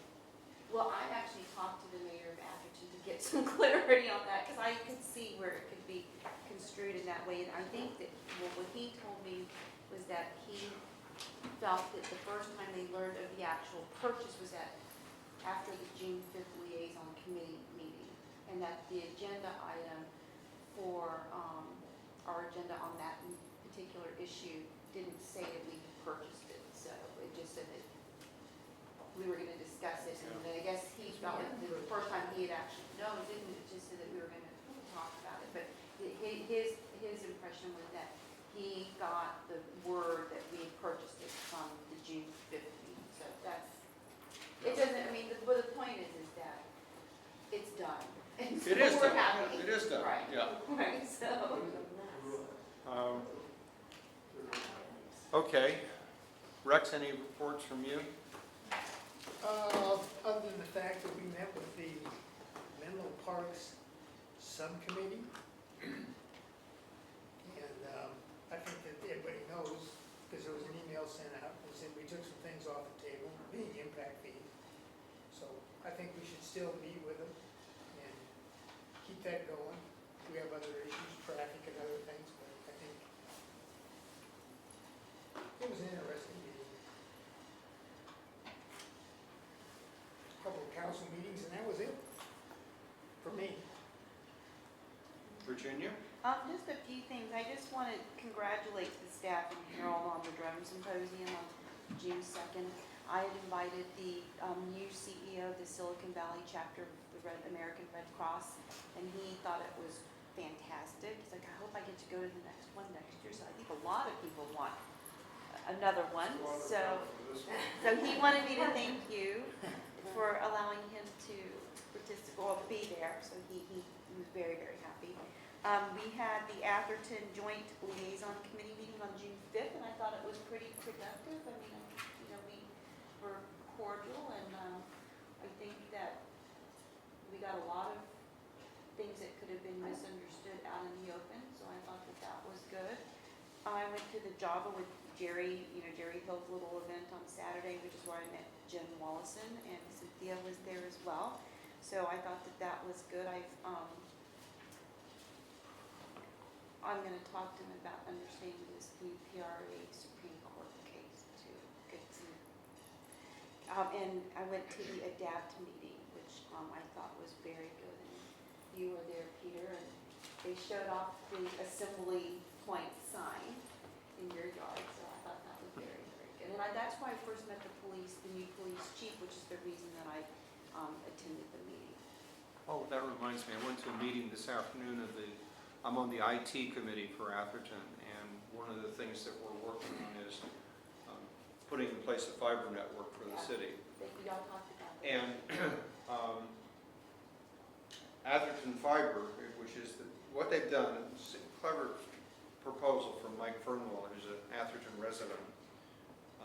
He's essentially created a private company which is going to install fiber throughout the entire city or town, and then it's going to be open access, so any provider that wants to can come and buy space on that network, and it will be net neutral, so nobody will get priority, everybody will get the same access, and every home will have a fiber to the home, and you can make a decision as to how big a pipe you want, whether you want 100 gigabytes or 1,000 gigabytes or whatever you want to have. But what we just did is we made the decision that every one of the emergency assembly points is also going to be a fiber point. So that at every emergency assembly point, you will have the ability to connect into the Atherton network, which will be connected to both police and fire. And what we have to now solve is, assuming the rest of the world is totally disconnected, all we have to then do is to provide power to that net, and everybody in town will be able to talk to everybody else. For all the assembly points will be able to talk to fire and police. And so we won't be relying on radio or cell phones or anything else. We're not there yet, but what we've got is an agreement in principle that this is what Atherton Fiber is going to do. And I just passed on one of was at the meeting this afternoon, a message to the chief asking him to designate somebody to work with Atherton Fiber to figure out the details on this. And they're excited about it because they see it as, and the company that's doing this is called Plaxo, I think, or something like that. They're doing fiber networks in a number of communities, and they see this as a demonstration project. You know, look what we've done with Menlo Fire and Atherton to create an emergency communication system. So I have to say that that ADAPT meeting was a very good meeting, and it just seems like Atherton has ADAPT together, because that whole fiber network thing was was really great to hear the update and know where you're going, because you're trying to be so prepared, and I don't know how we replicate that. I mean, Atherton is much smaller than the other jurisdictions, but still, I have to commend Atherton for a job on that. You know, the only way to replicate it is, it's not what the fire district does or what the town does, it's what the citizens do. I know. And we've been very fortunate in Atherton, we've got a hardcore group of people. Engaged. That's the good news. The bad news is, it's not expanding. It's You not know, what? Not expanding. So they're not getting as many. You know, we don't have, for example, coordinators for all 16 neighborhoods. We have very good people, but we don't have any depth. No bench. There's no bench. No bench. Okay. Thank you. Chuck, do you have any? I do. A couple things that are related, what you were just talking about, this idea of CERT and emergency preparedness. This is something where I would like to see a much more vigorous volunteer civilian organization here. I've talked about this for a couple of years. In pushing this, I am that anonymous one board member that we were talking about a little bit earlier. But I want to be clear, I wrote a private communication to the chief and the division chief involved in it and the coordinator, 3 people, in which I indicated a bunch of concerns I had about the CERT program. I didn't send it to the whole board, I didn't send it to the public, I didn't send it to the newspaper, and today it comes, some of my comments are coordinated in here in a whole document, and I just want to be clear that I was trying to do something I thought was responsible by addressing the people who could do something about this. And my message was exactly the same, Peter, as yours, that CERT is not expanding. And there's a number of things I can point to, but the most recent thing is, for example, is in the new CERT training, there were only 3 new people who came in. Well, we're not going to get very far because with 3 every 6 months or something like that. And that's 3 new and doesn't count the 6 who left. Well, that's what I'm saying, is that we're not reproducing ourselves well. And I think it's a serious problem. So here's the problem. How do you talk about doing this without it sounding negative and hurting people's feelings and all this kind of stuff? And I'm trying to have a realistic discussion. I thought I did it in a responsible way. And so today we hear a bunch of people whose feelings are bent out of shape because they think it's really doing well and so forth. And I don't want to argue it. If they think it's doing well, fine. But I think I think it's responsible, at least on my part, to try to put that word out there. And I want to just mention a couple of things that's happened. One of the comments that's quoted in here, and I said it, I needed a sub one day in terms of the Get Ready training. It turned out I contacted the president of the CERT executive board. Nobody can do training, he said. And I don't know why, but that's what I reported. Now the source of that is the president of the executive board. I didn't make that up, but I was concerned about it, and I tried to represent that. I needed Spanish materials.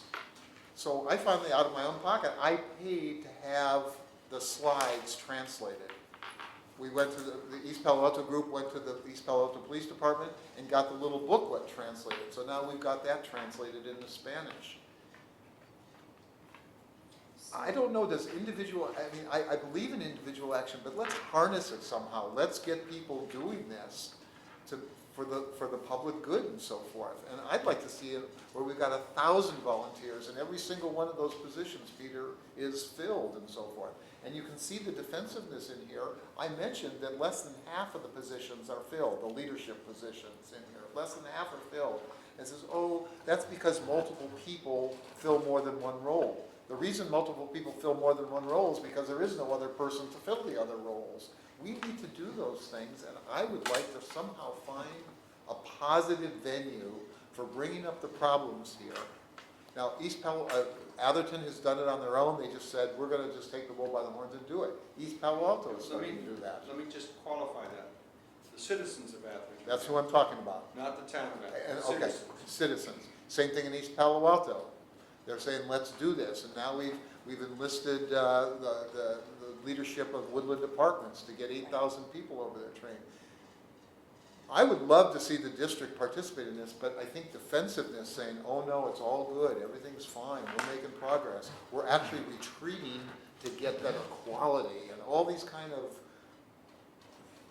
I don't know, I think it's BS, frankly, but I don't know if the district can do this. This is not what the district does. And maybe the East Palo Alto folks came before you. They wanted $10,000 to put these combined radios to give radio controls to all their areas. They showed you the device. $10,000. And they never got it. They never got a response. They are speaking so negatively now of the district. I'm embarrassed about it. It just shouldn't be that way. I mean, why should I be paying out of my own pocket to get something translated into Spanish? What's wrong here? We passed, the board voted $500,000 to promote CERT, and not a dime has been spent yet. We can do more than that. And if bringing this up is hurting people's feelings, what's the alternative? I don't know what it is, but I'm just leaving that challenge out there, that we've either got to have some people with a little bit thicker skin who want to do this, or something else has to happen, but I don't know. Chief, I have to say to you, and again, I think you have promoted, so you're the one that started this thing, so I give you credit for that, but in your report, I don't think there's a mention of CERT in the whole report. And this Saturday is this big exercise in Menlo Park. Why isn't anybody talking about it? Here we are at the end of our meeting, and not one person has mentioned that it's a big emergency exercise for CERT in Menlo Park on Saturday. So again, if we could start with that non-defensive view of saying, yes, we could do better. Yes, we could have 1,000 to 2,000 volunteers. Yes, we could spend $100,000 or $200,000 a year to try to promote awareness of this. That to me would be a start. And I just hate to see, and even the CERT advisory board, as I called people to see if I could get help, I was hearing lots of negativity from those people. And you know what? You don't have to believe me, but somebody should talk to them. And just being defensive, I don't think is the right answer here. So I would like to see us doing something different here. Do you feel And like, I see Cynthia taking careful notes do you, in your new role. so do you think, Chuck, that, that item 18, parts of your emails were put in here, that they were taken out of context? No, I think Peter's right. I think that report should be rewritten. Okay. And it should be clear. I mean, if they quoted, like some person once said, but realize I didn't make those public. They were made public by whoever wrote I know. that I document. think the staff report was poorly done, and we just have to accept that. I would like the staff to work with the committee, and so when this next comes back to the board, Okay. it'll be something that, just like stuff that goes through finance comes to the board, this will go through that committee before it comes back to the board. Maybe we don't have to worry about what didn't get done. Maybe what we should worry about is what's going to be happening. And I, for example, realize that one of the things, for example, the strongest elements in Atherton are those neighborhoods that have neighborhood associations. And so I think the thing that we need to be smarter about is to figure out where are the entities that already exist that we can build common purpose with. And I've often said, when you get to East Palo Alto, the only thing that works is the churches. Yeah. nothing else works. And so, you know, and I think that we really have an opportunity, for example, to work with the scouting programs. I think we probably, you know, one of the people that that's been it's incredibly important to ADAPT, Tom Prusik, just has, you know, does a lot of stuff with SLAP, or at Stanford. Well, I don't think we have any institutional certs.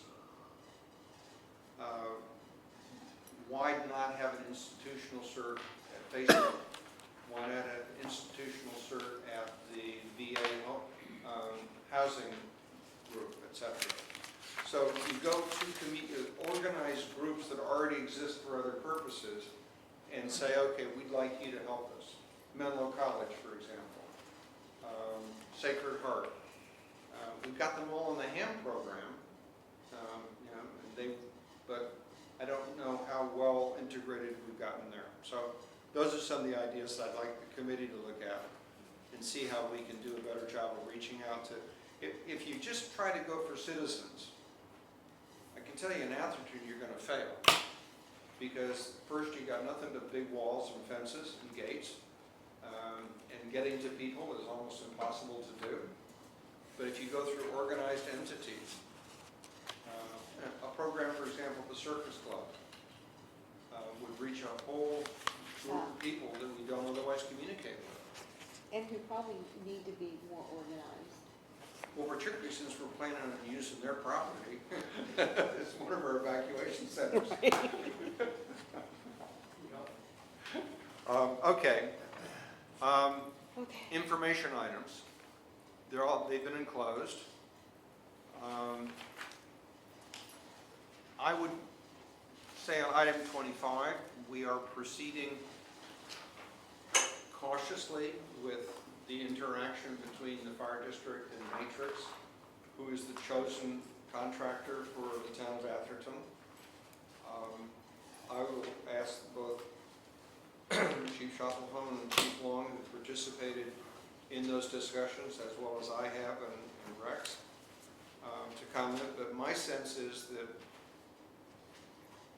Atherton chose a contractor about which we didn't know very much. When we actually met with them, my level of comfort rose slightly, in that I think that they are professionals. They understand the business that we're in, and that's very helpful because obviously the town doesn't understand the business that we're in. They pointed us to the work that they did for Butte County, where the Butte County Board of Supervisors essentially asked them to do the same thing that the town of Atherton did. And you read that report and it said, thank you very much, but we don't think you ought to do this. So, Harold, Don? Well, I'll tee it up and then Don can take it because he sat through the interviews. I know Director Bernstein had some concern about that. You know, I would equate that similar to the meeting that we had with Menlo Park and the 25 questions that they asked. I mean, you know, the district gets accused of not being transparent or that we don't do certain things or we don't do them in a certain way, which I'm super sensitive to, but at the end of the day, you know, we wanted to make sure that we had a balance in there. So the 16 questions that are in the board packet that Matrix gave us, you know, we answered 13 of the 16 questions before they showed up. And then for the interviews, Dawn sat through all of those with the employees that they asked to speak to. And I'll let him take it from there. But I think, you know, the questions which I qualified with them, I wanted to make sure that was this their questions or the town of Atherton's. And so the questions that were asked that are in the 16 questions were the ones that Matrix asked. So those were not prescribed by the manager, those were not prescribed by the council. But I will say this, they used the RFP to generate the questions. So, you know, that's the methodology. Because one of those, which I was concerned about, which you'll read it in my response, had to do with, again, a level of separation and creating its own entity, which is tough when you're going to put that in front of your employees which I equated to there essentially is almost similar to, asking someone who's in a company that's going to go overseas to train a replacement. That's not a fair way to do it. So we answered a bunch of those questions, or basically said, I don't think that question's appropriate. Again, Atherton did not ask that question. I want to make that clear. They, the company, decided to do that. So then Don was the one that met with them. And I think it feels a little bit better once he talks about that interaction. So the gentleman from Matrix that we sat with, Robert Finn, he's a retired fire chief in Texas. So there's several different people working on the project. He was tasked with what are the costs associated with what we do as a district as it applies to applicants. That's his component, since he deals with someone else is doing revenue, someone else is doing something. So the chief said we answered most of the questions up front, because each staff member didn't need to answer the same thing. So it came down to, I sat in there with each individual that he asked to speak to, which were critical positions within the administration. Then also, if there was someone aside from a manager, I still had that manager stay in the room also while their subordinate was discussing what we could, just to help move things along. Robert, Chief Finn, he knows the business, he knows how things work. The questions he asked were, I appreciate the fact that he asked them, because they were going to have to come up with a cost number one way or another, and I'd rather them talk to us to come up with that first, rather than just determine that number based on his experiences as a fire chief. So overall, it was pretty good. Basically focused on the staff positions, roughly how long they've been there, but also what their tasks are. What do you do within your position as the deputy chief? So I sat there and explained how, my whole part of the organization, who I oversee, who I work with, those different things. And then it came down to, direct and indirect costs. And the reason the indirect cost is in there is that Chief Finn understands that they're indirect costs. He understands that there's 4 stations that respond to the parts of Atherton, not 1. He understands as a deputy chief, there is nothing I can say that I directly do this function for Atherton. But everything I do associated with operations, HR, IT, all the realms I work within have an indirect cost to Atherton, because I serve those parts of the district, and the district serves Atherton. So that's really what it came down to with each member of the staff. It was myself, the first day was myself, we had Kathy's admin manager, we had Brenda's HR, John Jostin, and a couple of fire prevention staff members. And then the second day focused most on the operational side. Jim Stevens is ops, as an emergency manager, division chief. Ryan Zollicoffer is emergency manager. The shop, the fleet services, and training, chief secretary for training. So that was the second day. So that's really what it entailed. I appreciated his input. He understands how this business works, and I think it was a better system for us to do this, to actually get as much detail out as possible. And we'll see the product before it gets. And Chuck, to follow up on one of the questions that you raised with response to the chief, as we got into this, and when we had our initial meeting with the 2 people from Matrix, the president and Chief Finn, retired Chief Finn, we basically made the decision that we didn't want this thing to end up with the district stonewalling, and them going back to Atherton and saying, hey, we couldn't get any information out of them, etc. So even before they started, we gave them a whole bunch of information. And I think it's fair to say that there's literally no factual information that they've asked for that we haven't given them. They've asked us for some opinions on things, and we said, yeah, we're not going to give you an opinion on that. You draw your own conclusions. But hopefully when they report back to the town of Atherton, their report will make it clear that we were very cooperative. I don't like what Atherton's doing. I think it's irresponsible on their part to do it. But we're trying to conduct ourselves in such a way that we can't be accused of being uncooperative. And that's sort of a delicate balance. And again, to be fair, it was Matrix that came up with the 16 questions, because I'm sensitive that Barbara's here, and we answered 13, but that was not, again, I asked the question, was the town involved in any way in the 16 questions? And the answer was no, they were not. So they're working off of their RFP, they're working off of, as we discussed with them, different models they've used before for different organizations. How we interpret a question when it's in a written form versus the times we get to sit in the room and walk through it and have a discussion, that's different.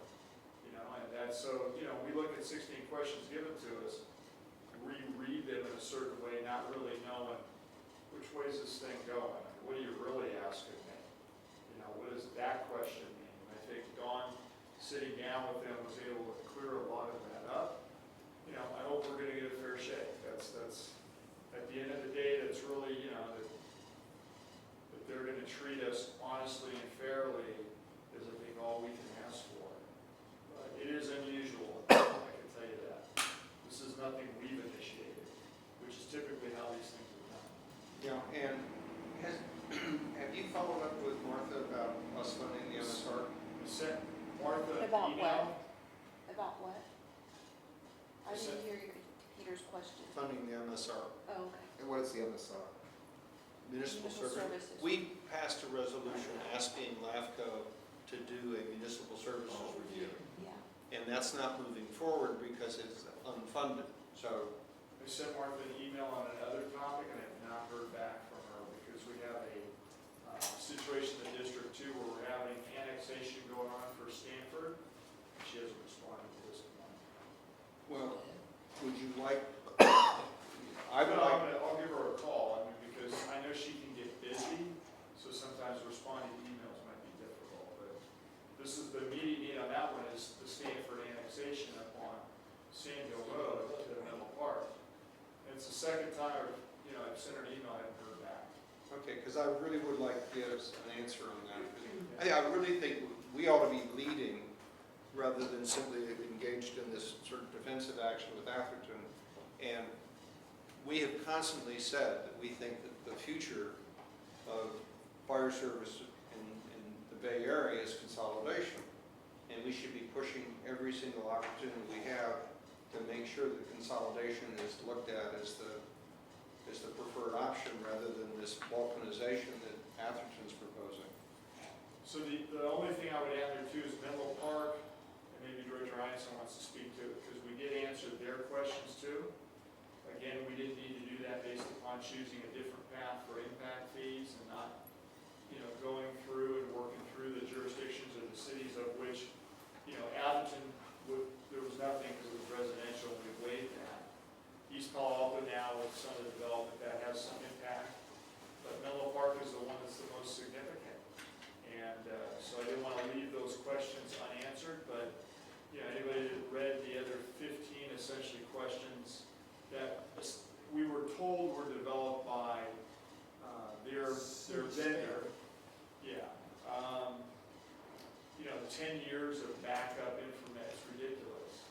And that was more towards, again, a fiscal review of the fire district, which is what the council said they weren't doing. So, again, the ones that were related to an impact fee, and that included having Tim Kremen, our attorney, take a look at it, Stephanie, our controller of community services, Kathy looked at those, John Hitchcock looked at those, I looked at those, we all came up with responses for reasonable questions to an impact fee study, not a fiscal review. Well, hopefully at some point, someone's going to figure out how much money we've had to spend to respond to this craziness on the part of Atherton and Menlo Park. And totally unproductive. Staff time, board time. It's just tragic. They're wasting the public's money the way they are. Chuck? I wanted to ask you, I did read all the responses on the Menlo Park responses and so forth. Were some of those the early ones were some of those written by the people that did the impact, the Nexus study? So the earlier questions, if you go down, were actually written by Peter Otaki. Right. So if you go through essentially questions 1 through maybe 9 or 8. 15, the first 10. Well, he's got them split up, so I would, if you count to 10 maybe. Well, Chuck, was your question, who wrote the questions or who wrote the answers? No, who wrote the answers is what I'm, From our end? yes. So. I wondered if yeah, you used the Nexus It people. was Tim Kremen, myself, Kathy, John Hitchcock, and Stephanie from Community Services. So the answer is no. Okay. I just have a comment, it's not a big deal, but I appreciate what you said, this isn't relevant, we're not answering, and so forth, and I think, but I thought the ones that we did answer, I think some of the responses weren't well considered and actually hurt our case for impact fees. And I say that because I think somebody could go the next step and kind of ridicule them.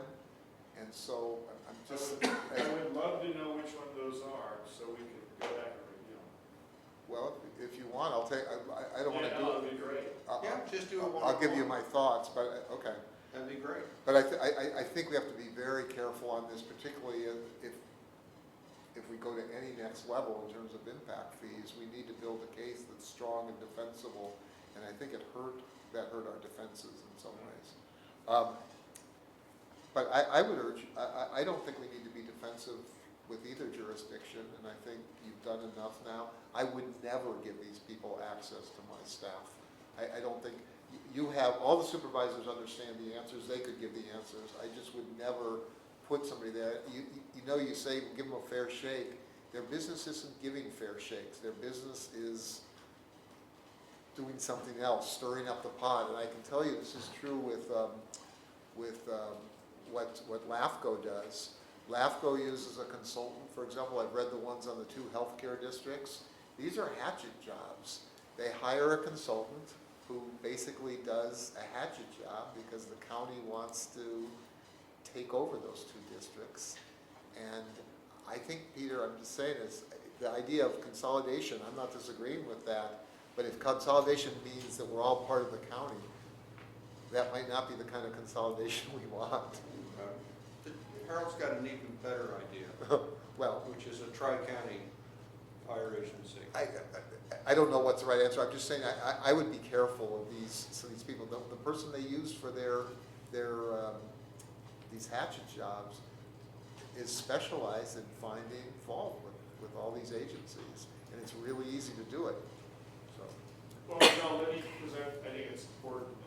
I know it's getting late, but you know, we did answer the majority of the questions in Atherton's case ahead of time, so that staff was not having to repeat the same question that really had maybe a minimal level of relevance to them.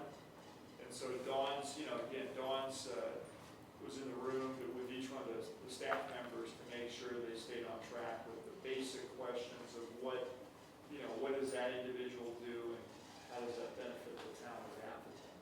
Which is different, again, it's difficult when you're a district. How do you carve out how your time is spent? For example, as the training chief, we got firefighters that are working in Atherton, you got those that respond in Atherton from 4 of the other stations, as Dawn said. You know, so where's that piece that just benefits Atherton?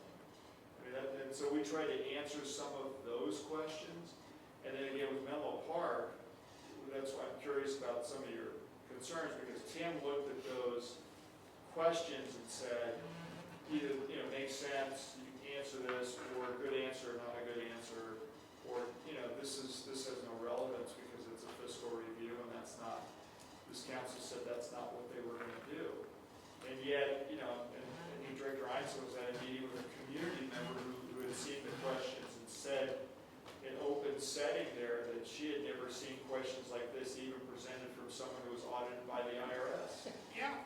You know, I mean, so I mean, and I caution Menlo Park that these questions that you're asking us, I would be very careful, because if people were to turn that around and use that same theory on them and ask them for 10 years of backup documentation and the information that they asked us, I'm not sure they could even answer their own questions. So allowing the vendor, you know, to come in there and say, this is what we need to have. And I knew it wasn't anyone from the city, because a lot of that stuff, there was no relevance, and they almost brushed over the whole reason that we were there, which, you know, I had to bring up over and over, which is, you Menlo Park told us to go to impact fees. We would have never gone there, we would have never done this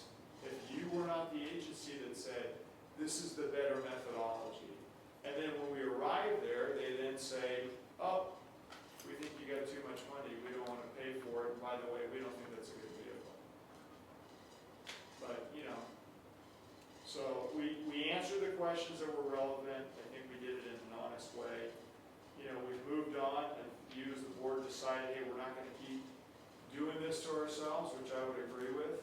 And, you know, we'll go it alone in terms of going to the different entities. And, you know, the NOP letters to the East Palo Alto projects are basically that. There's gonna be huge impacts to service delivery based upon building, you know, these structures that are 8 stories, 9 stories, 6 stories tall, and adding thousands more people. So, any further items that we need to discuss tonight? I just have one quick note on item 26, and that Okay. the Finance Committee meeting is on July 5th at 9:30. Correct. That's And I correct. just want to be sure that it's recorded. Okay. And I think we need to figure out some dates for a new And meeting. is there a motion to adjourn? So So moved. All in favor? Aye. Okay. The meeting, Oh, sorry, just, if you wanted to look over the truck, we have crews that have stayed. Great. To do that with you. Take a but minute. It's a they light, can go to it's bed. it's a lighting spectacle. So if you're gonna chat for a while, maybe if you go see the equipment first. I look at it in the daytime, now I need to go look at it at night? It is pretty Oh, awesome. yeah. You're good.